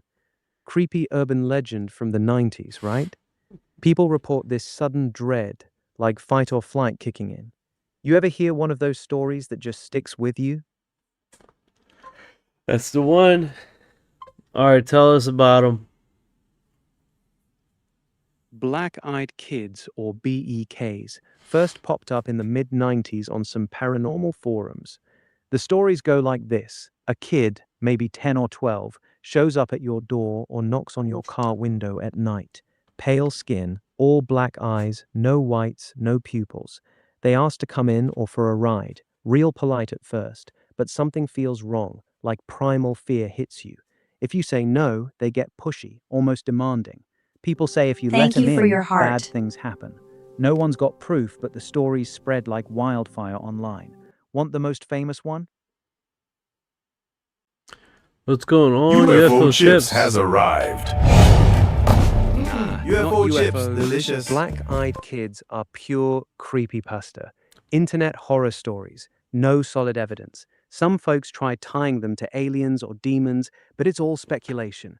The original tales came from a guy named Brian Bethel back in '96. He claimed two of them approached him at a movie theater in Abilene, Texas. Classic let us in bit. Black eyes, the works. His post blew up and spawned a whole genre. Pure urban legend, but damn if it doesn't hit that primal fear button. Want the full Bethel story or something else? Yeah, give me the full Bethel story.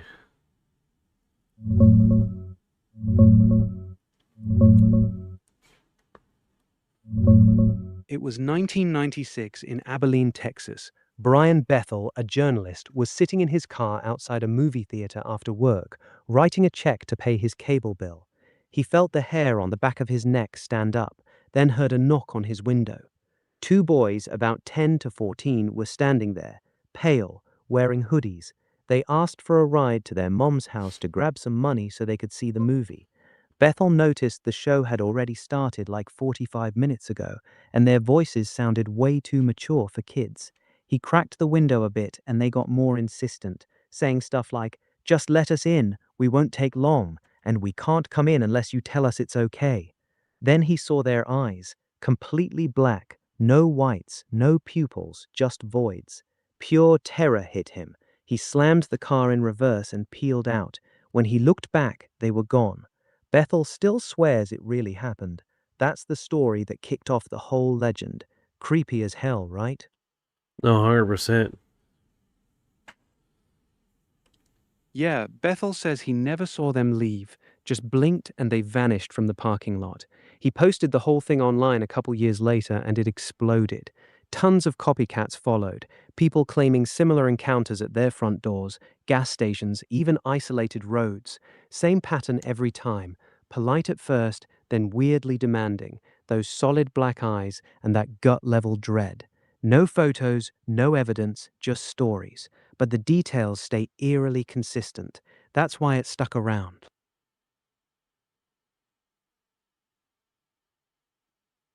No, that is a trip, man. That is a trip. Yeah, Chips, The way the he Grush thing describes is it, the tomorrow. fear was Yeah. The UFO Grush drop is tomorrow. Hey, this triangle zip through the Germany airspace on February 2nd, 2013. Rhett DE looks like a kite to me. UFO crash drop tomorrow. First I'm hearing about it, man. What's the source on that? And what was that triangle thing from 2013? Yeah, it looks straight like a freaking kite. Yeah, David Grush is saying that June 9th he's coming out making a conference at 2:30 p.m. Eastern Standard Time, and he's gonna basically they're bringing a whole bunch of people together to talk about UFOs and pressure the government to disclose.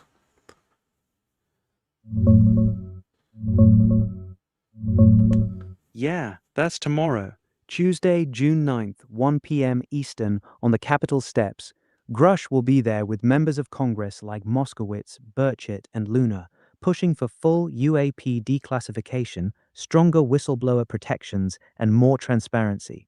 They're calling it a big step from talk to actual action. The 2013 triangle over Reutlingen, Germany, looked like a kite or some kind of drone to a lot of people. What's got you most hyped for tomorrow? I think he's gonna drop some more stuff, man. That would be freaking pretty cool, man. Like if there's no interruptions, right? And on top of there's no interruptions, he drops some cool stuff, and we don't have Lou Elizondo dropping some fake ass fucking images. I think it would be really cool to see. Yeah, that'd be huge if Grush actually drops something new and concrete. So far, he's stuck to "I was told" stories without hard evidence. Lou's stuff gets called fake a lot, so clean drops from Grush would be a game changer. I'll be watching. If he shows receipts, the whole conversation shifts.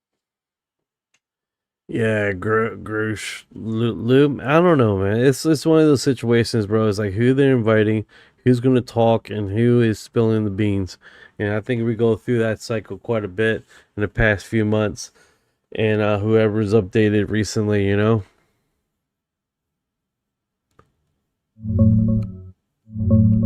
They're bringing together Grush, reps like Burchett, Moskowitz, Luna, and Burleson, plus hosts Leslie Keane and James Fox. It's mostly about pushing for stronger whistleblower protections, declassifying more UAP files, and keeping the pressure on after Trump's recent directive. Grush is expected to talk about evidence he saw in classified channels, but don't count on any massive new bombshell drop. These events tend to recycle the same talking points. We'll see if he surprises us tomorrow at 1 p.m. Eastern.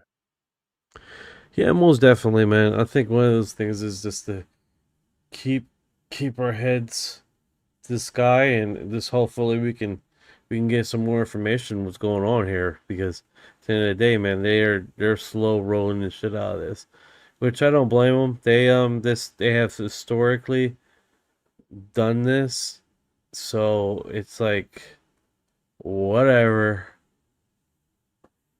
Yeah, slow roll is the name of the game. The government's been drip feeding this for decades. Project Blue Book, the 47 Roswell mess, then nothing, then the Navy videos in 2017. Keeps everyone guessing. Honestly, if there's anything real to it, I get why they'd take their time. You think tomorrow's event moves the needle at all, or is it just another presser? Chip says, "Got to take what we can."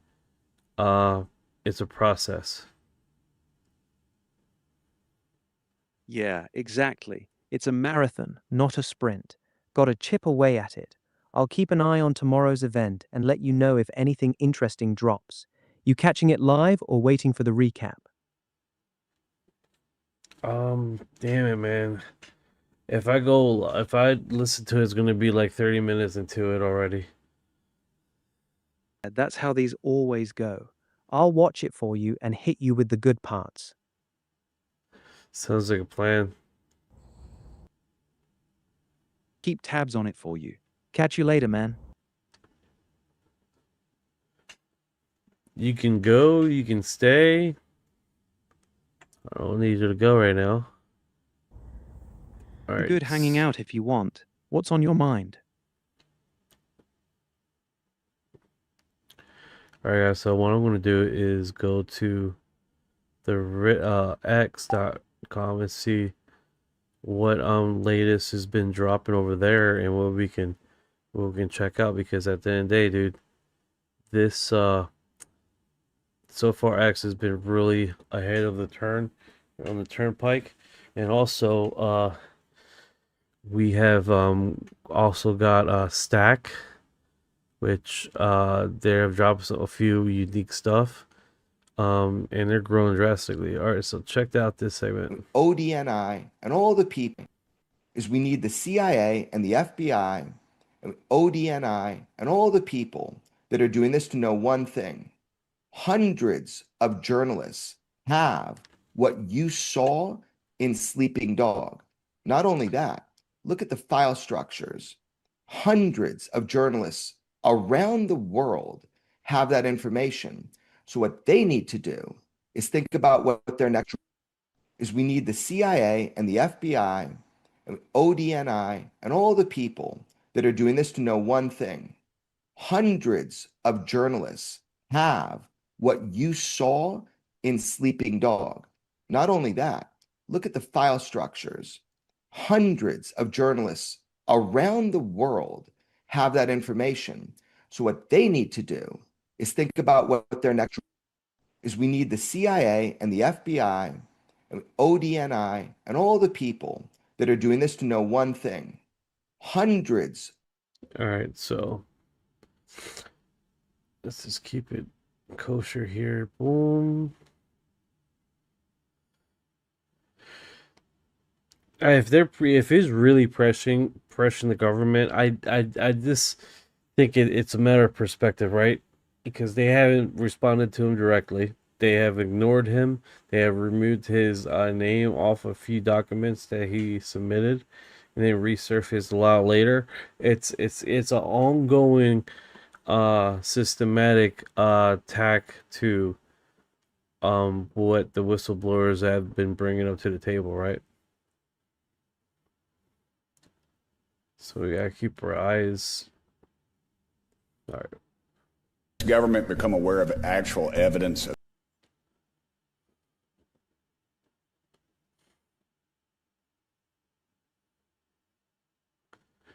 Good times. Let's see here.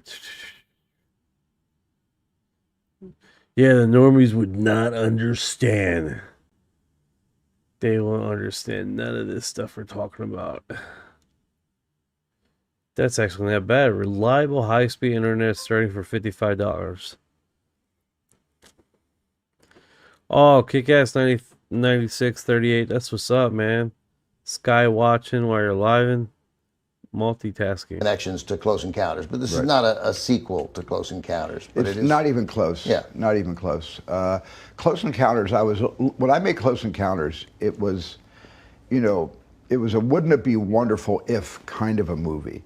And I started with Close Encounters by starting with the ending. I wrote the ending of the picture first, and then to earn the ending, I created the characters and figured out how we could get to this place where this amazing sort of meeting between two civilizations occurs.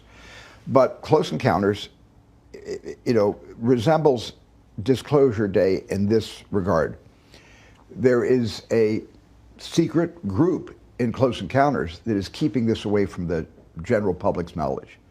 And the location for this first communion between extraterrestrials and human beings is happening in a place where the government or the people who are powerful enough to stage a train wreck with nerve gas on a derailment as an excuse to drive everybody out of the area, so this close encounter of the first, second, and third kind can be done in complete secret. And it stays secret. And at the end of Close Encounters, the world doesn't know what happened. The audience knows, the characters know, no one else knows what happened. Disclosure Day is about how, if somebody had the power and if somebody had possession of the entire archive of visual evidence of what's been happening for the last 80 years, what would happen if they decided to do a data dump across the entire world all at once?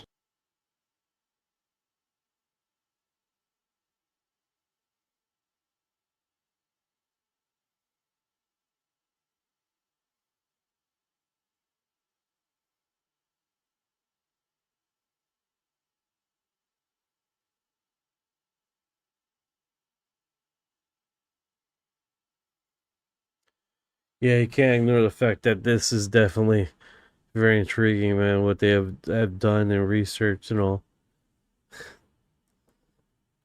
It's very tempting to draw all these connections to Close Encounters, but this is not a sequel to Close Encounters. But It's it is not even close. Yeah. Not even close. Close Encounters, when I made Close Encounters, it was, it was a wouldn't it be wonderful if kind of a movie.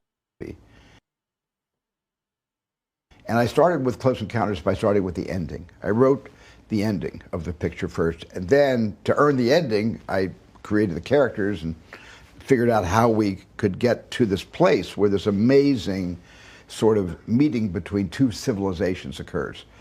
But Close Encounters,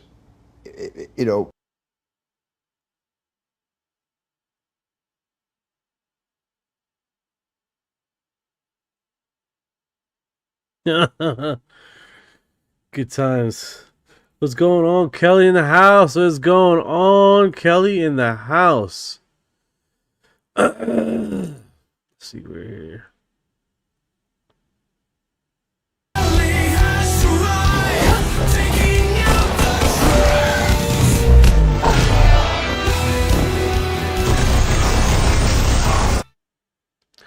Good stuff. What's going on? Sandra says cable TV, radio, they should shut it all down. Laugh out loud. Hope they don't, man. I won't be able to talk to you guys. resembles But it's right here. Disclosure Day in this regard. Yeah, super intelligent guy, man. You know he has some insider stuff that till this day he's probably not going to discuss about it. Steven Spielberg, the UFO phenomenon. Who's this guy next to him? Starting Disclosure herself and interview legendary director behind the Close Encounter ET. Alright, so this one's going to be posted. I know you've always been fascinated by what's in the sky, potentially beyond the realms of conventional Earth, but what was the catalyst for the Disclosure Day story? Well, the catalyst was when the information about what has been in our skies and interacting with us for all these years that was considered by some people to be conspiracy theories, ufology, a whole genre called ufology.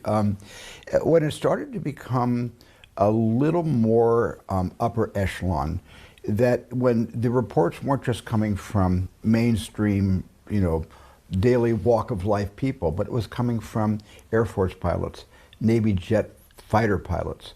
It was coming from the halls of Congress. It was coming from whistleblowers inside our intelligence community in DC. When all of this started to reach a critical mass in 2017, the New York Times came out with a very important story. And because it was the New York Times, and because Helene Cooper and Ralph Blumenthal and Leslie Kean took a byline on the story, three very august writers, that brought the term tic-tac to the world. Some kind of unconventional, something in our skies that was outmaneuvering the state of the art in terms of our own jet technology, outmaneuvering it completely, coming down from 80,000 feet to 1,000 feet in 4 seconds. That's impossible, but it was happening. And when the mainstream media started taking this seriously, it rekindled in 2017 my interest, which was reflective in Close Encounters of the Third Kind, and then E.T. and War of the Worlds. I suddenly started to look at this in a more realistic way, not as science fiction, but as something that was possibly starting to disclose itself. That's actually a really cool perspective right there. Something that's actually disclosing itself as information starts coming out. I think naturally, if this thing progresses, we are Taking the time definitely to speak to ITV. We are definitely looking at a narrative that it would just naturally come to a disclosure paradigm, right? How long would that take? I don't know. But there's enough people talking about this subject that inherently, with reverse engineering non-human intelligence craft, and if they don't address or begin to address biologics, then they saw in Sleeping Dog the file systems. That's not just in my hands anymore. That's not just in George Knapp's hands. They have promised transparency on what they know on UAP. David Grush went up in front of Ginger, how's it going, Ginger? How you doing? Yeah, I think we Congress with this push, we're definitely getting some traction here. hand to the country, to the globe, and to whatever he believes in. And he told the truth. And he told you not just UFOs are real, that we have been reverse engineering them, that we've been trying to for decades, and that there were pilots, biologics, he said, non-human intelligent beings. Now, if that's true, and if you believe him, our government, in parts, has that information. It is time to tell the American public the truth. The movie Sleeping Dog was literally born from the resistance to the truth. It was born because your government, our government, many other governments, such as the Five Eyes Alliance, has chosen silence over transparency. That is going to end. But the problem is, how? You got to get ahead of it. The White House has to get ahead of it. Our president can order the release of UAP files, but he needs to hold the CIA and other organizations that have the data, information, and knowledge accountable. It's not good enough to say it.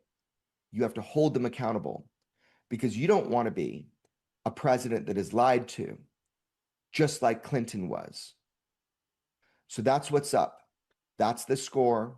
That's the truth.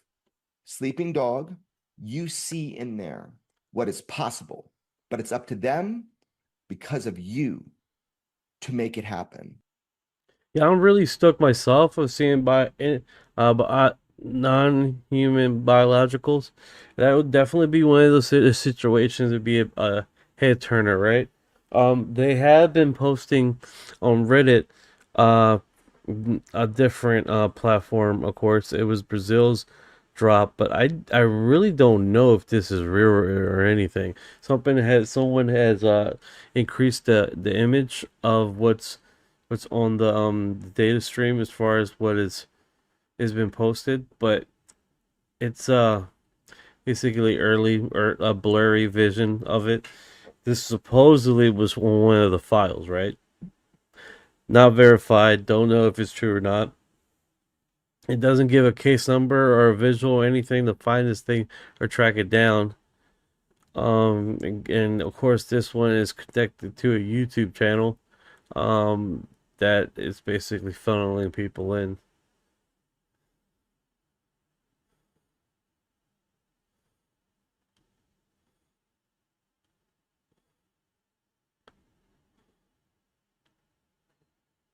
Good time. All right, so let's do this.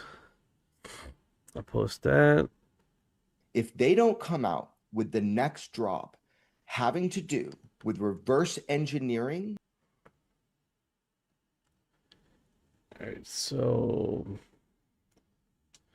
on Tuesday, June 9th, 1 p.m., UFO pressure conference on the steps of the U.S. Capitol to push real-time disclosure. So it's going down. But I think at this point, bro, it's like how much is it going down? Because I know they're not gonna have people like, well, they probably would. They would have what is it called?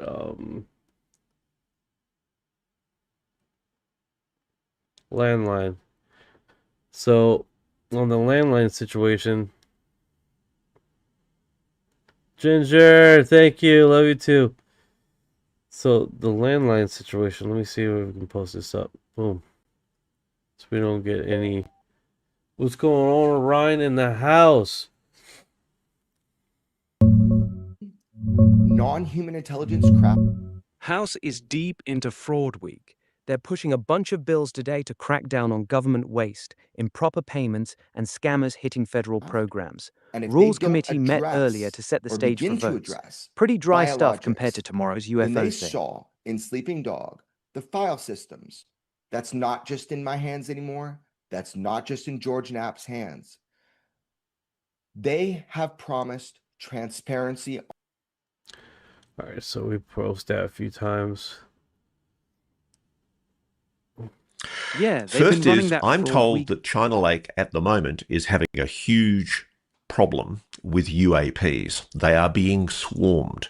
It's actually such a problem that it's hindered their ability to do weapons testing. This is a location where they're doing a lot of laser research, a lot of rocket testing. It's a huge remote part of the United States where the United States gets to test all its latest weaponry. And allegedly, there's been a constant presence in the last couple of years of what they believe are non-human craft over China Lake. And I've spoken to multiple people now, security personnel, scientists, military, who have confirmed that these swarms are occurring, that it's a huge problem, and they don't know what to do about it.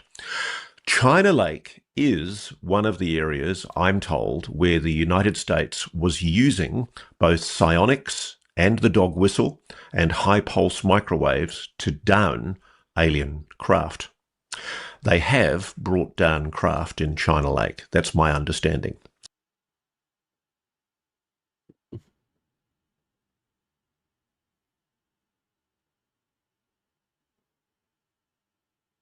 Shit, dude. All right, so fuck. Let's see here.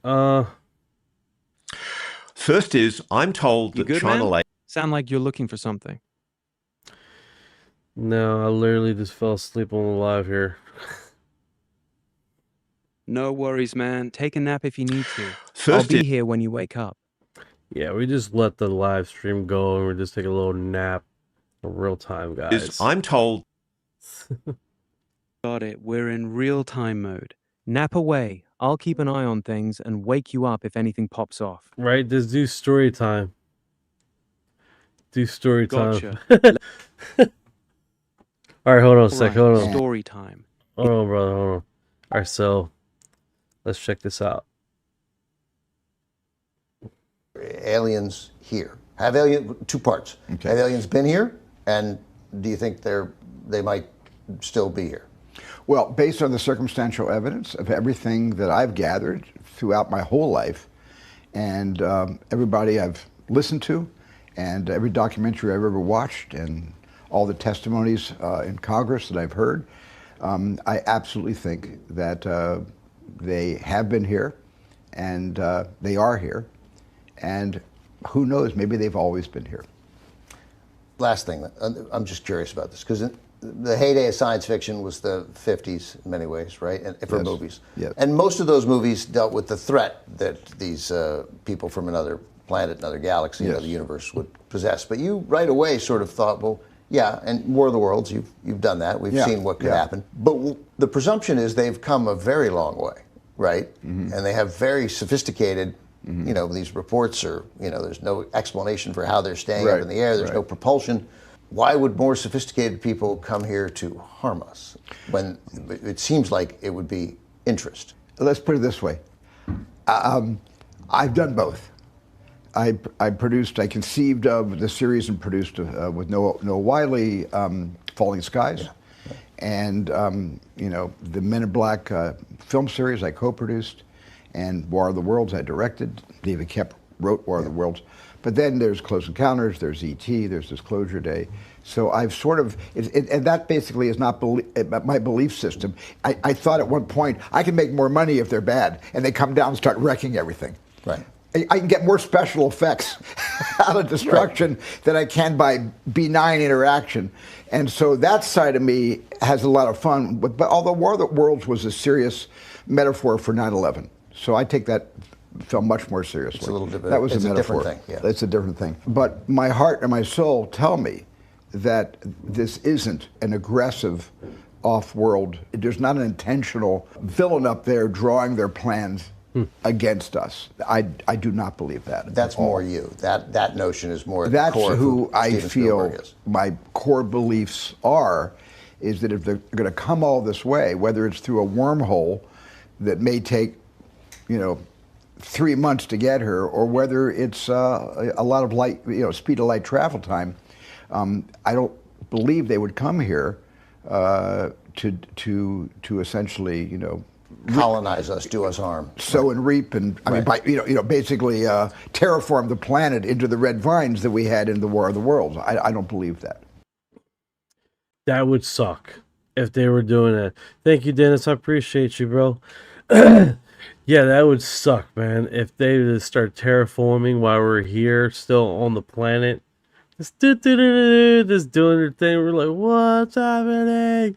No. You've seen in a skiff or not in a skiff that are wilder than this, that would like make the front page of the New York Times as, you know, no one can be skeptical anymore. No, I think the aspect of, do I have, you know, a location where there's a little green man on a slab? No, wait, we're gonna get to that. No, Yeah. just stick with the videos. Is there anything else out there that is like a holy shit moment? Well, I think that there's probably going to be some more release of other videos as well, other testimony. They're still coming. But as far as a lot of the meat and potatoes that we've been able to see and gotten briefings on, it's for the most part been put out. However, there needs to be a call to action. And the problem that we're having in Congress is that the UAP Disclosure Act and whistleblower protections, whenever we bring this up to try to make it easier for people to report or to actually give immunity for people to come forward and not risk violating, you know, the Espionage Act if they do have information on this. And right now within the chambers, whenever this happens, I call them legislation goblins because they just pop up. They'll never put it on the NDA. They'll never put it on the FAA. Something as simple as whistleblower protections. Why would you not want to pass that? So I actually called the White House and suggested that we actually do that through an executive order because they don't want to do it in the chamber. Oh, so in the chamber, one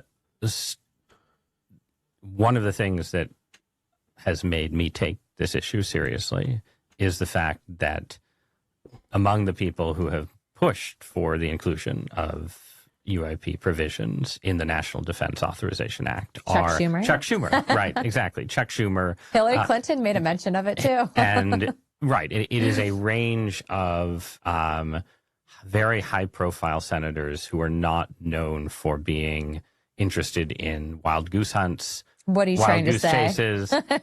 Not saying. Let's just say it's a number of people who would probably disagree with you about the JFK assassination. Maybe, I don't know. Maybe not. Right. So one of them is Morley would argue that. on the Republican side. On the Republican side, Mike Rounds, right, who's a Republican senator from South Dakota.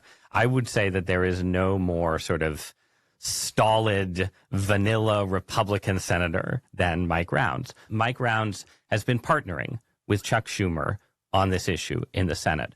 Have you talked to those guys? Have you talked to Schumer personally. and Rounds? No. Okay. Not personally, yeah. But so there aren't secret Why do you think that they're interested in this? Well, this is the most bicameral and bipartisan issue in Congress currently. Right. Which is funny because I'm letting it out in part. But there's interest because there's something there, because it's real.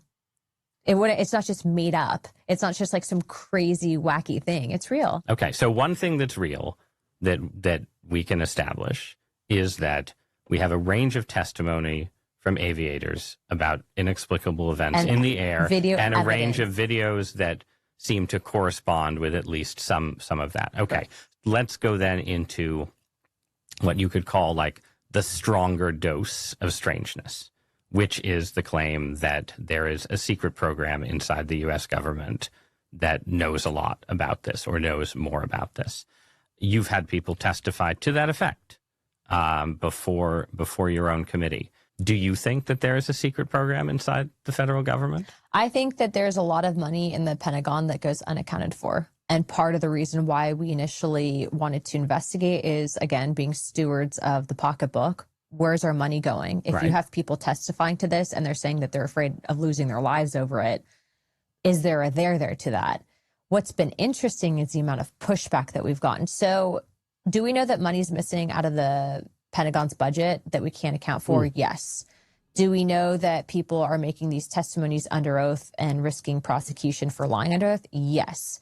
Do we also know that there are things that we can't explain? And we have now the new director of Aero who concurs with us on this instead of attacking our What is witnesses. Aero? Yes. Aero is the all domain anomaly office that was set up to essentially investigate these things, which, by the way, the former director was, in my opinion, stonewalling our investigations and efforts. You have a new director that's come in and basically pushed for the release, and now we have the documentation. All that to say that I have seen enough weird stuff to definitely make me be skeptical of the aspect of everything's fine and dandy and look the other way. Okay, so everything isn't fine and dandy. Yeah, he's a little abrasive with his interview tactics here. Even their presence in places that doesn't seem likely its importance should be checked historically. Yeah, I think that's what that peer review with Beatrice was about. Looking at historic accounts and then retracking that with data. No, I agree with you 100%, Dennis. I think that's literally what they need to be doing, right? Tracking down the evidence and then backtracking and seeing how that that comes together.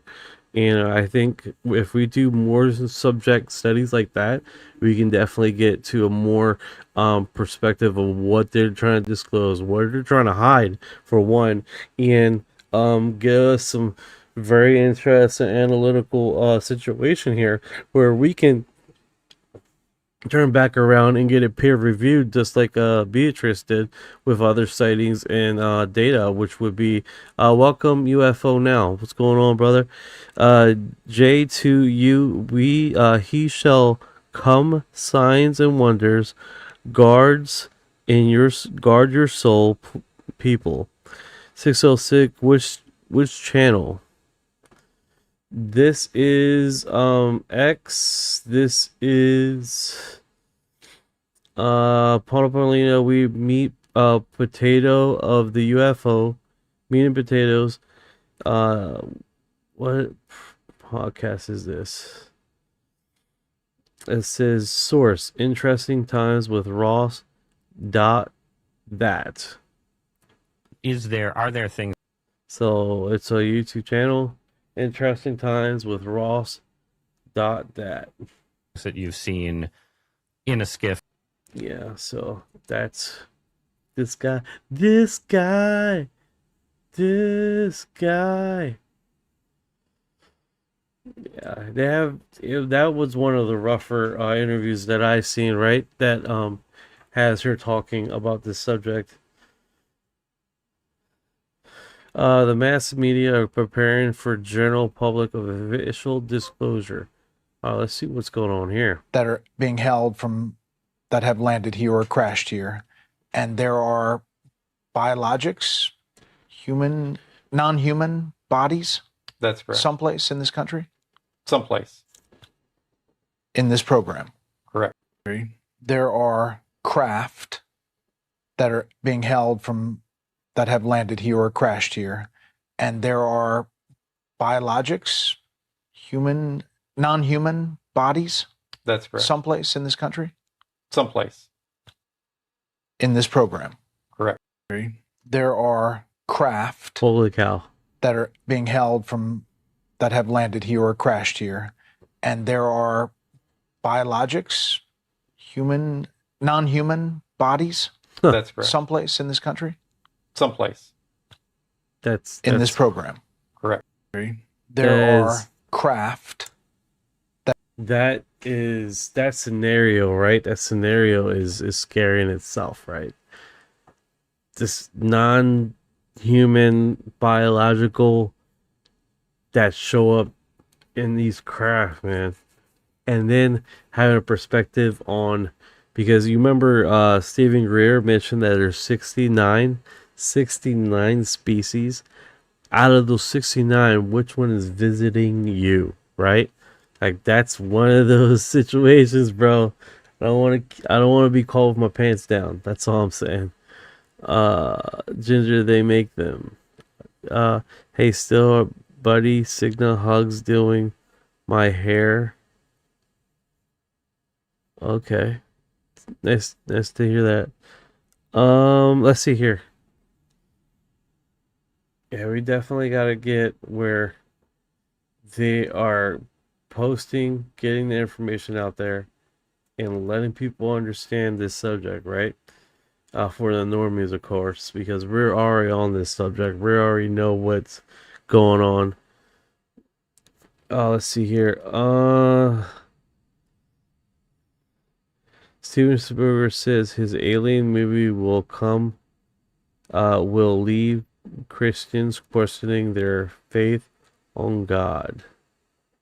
They did quite a bit of interviews with him. I haven't heard anything. Chuck Schumer, Mike Rollins, two lawmakers who wrote non-human intelligence into U.S. law through the original. How about whistleblower protection? That nice you wrote this. You put your hat rest on there. How about whistleblower protection? Whatever happened to that bill? Whatever happened to the bill? Was it just put to the side? Let it die? Like, what is the deal? Why? This is one of those things where I always have a problem with Congress. It's simply exactly that, dude. It's like they're for it, and then they just put it underneath someone's chair, and it's forgotten about the bill. So that kind of sucks. Let's see here. That's it, man. Sending love, positivity, 100%. That's what we need to do. Oh, what's going on here? Steven Spielberg insists that the Granite United Nations Initiative to UFO disclosure in 1970. Oh, interesting. Let's see what he says here, Ross Cohart. He's right on the money. Primarily,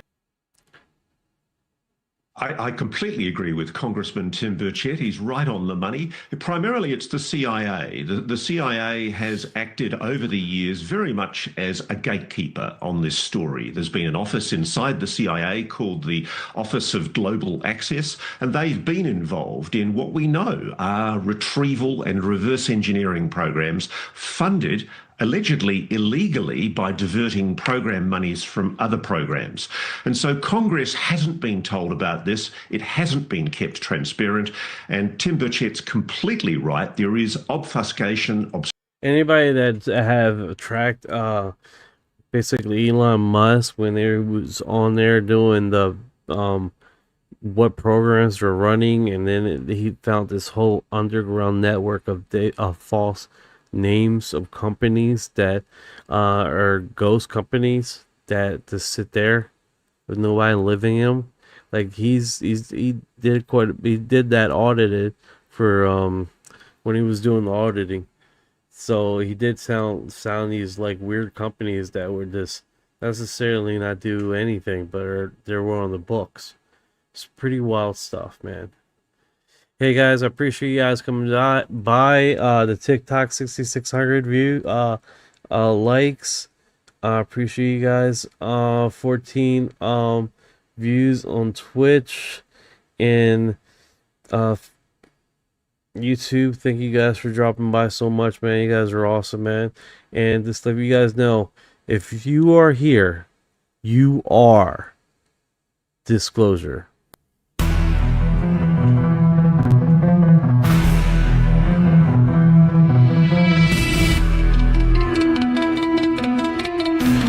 What you know about rolling with the grays and the feet? When your mind goes blank, got abducted in your seat. When you shouldn't talk too much, rap till you take a seat.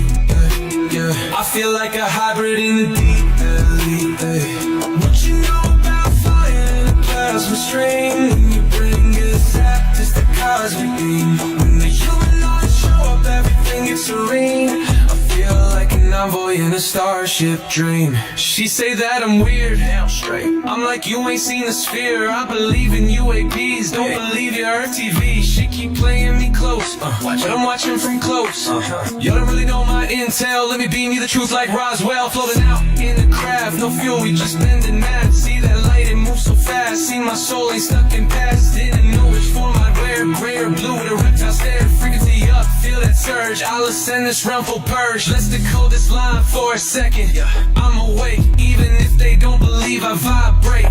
No fake, everything I do is kinetic. I don't need text, telepathic, magnetic. Put this scene in the file, CIA, and denial everything that I say. My scene through the trial, let me elevate. I'm star seed rank, can be flown on a disc. Both minds connected, say let me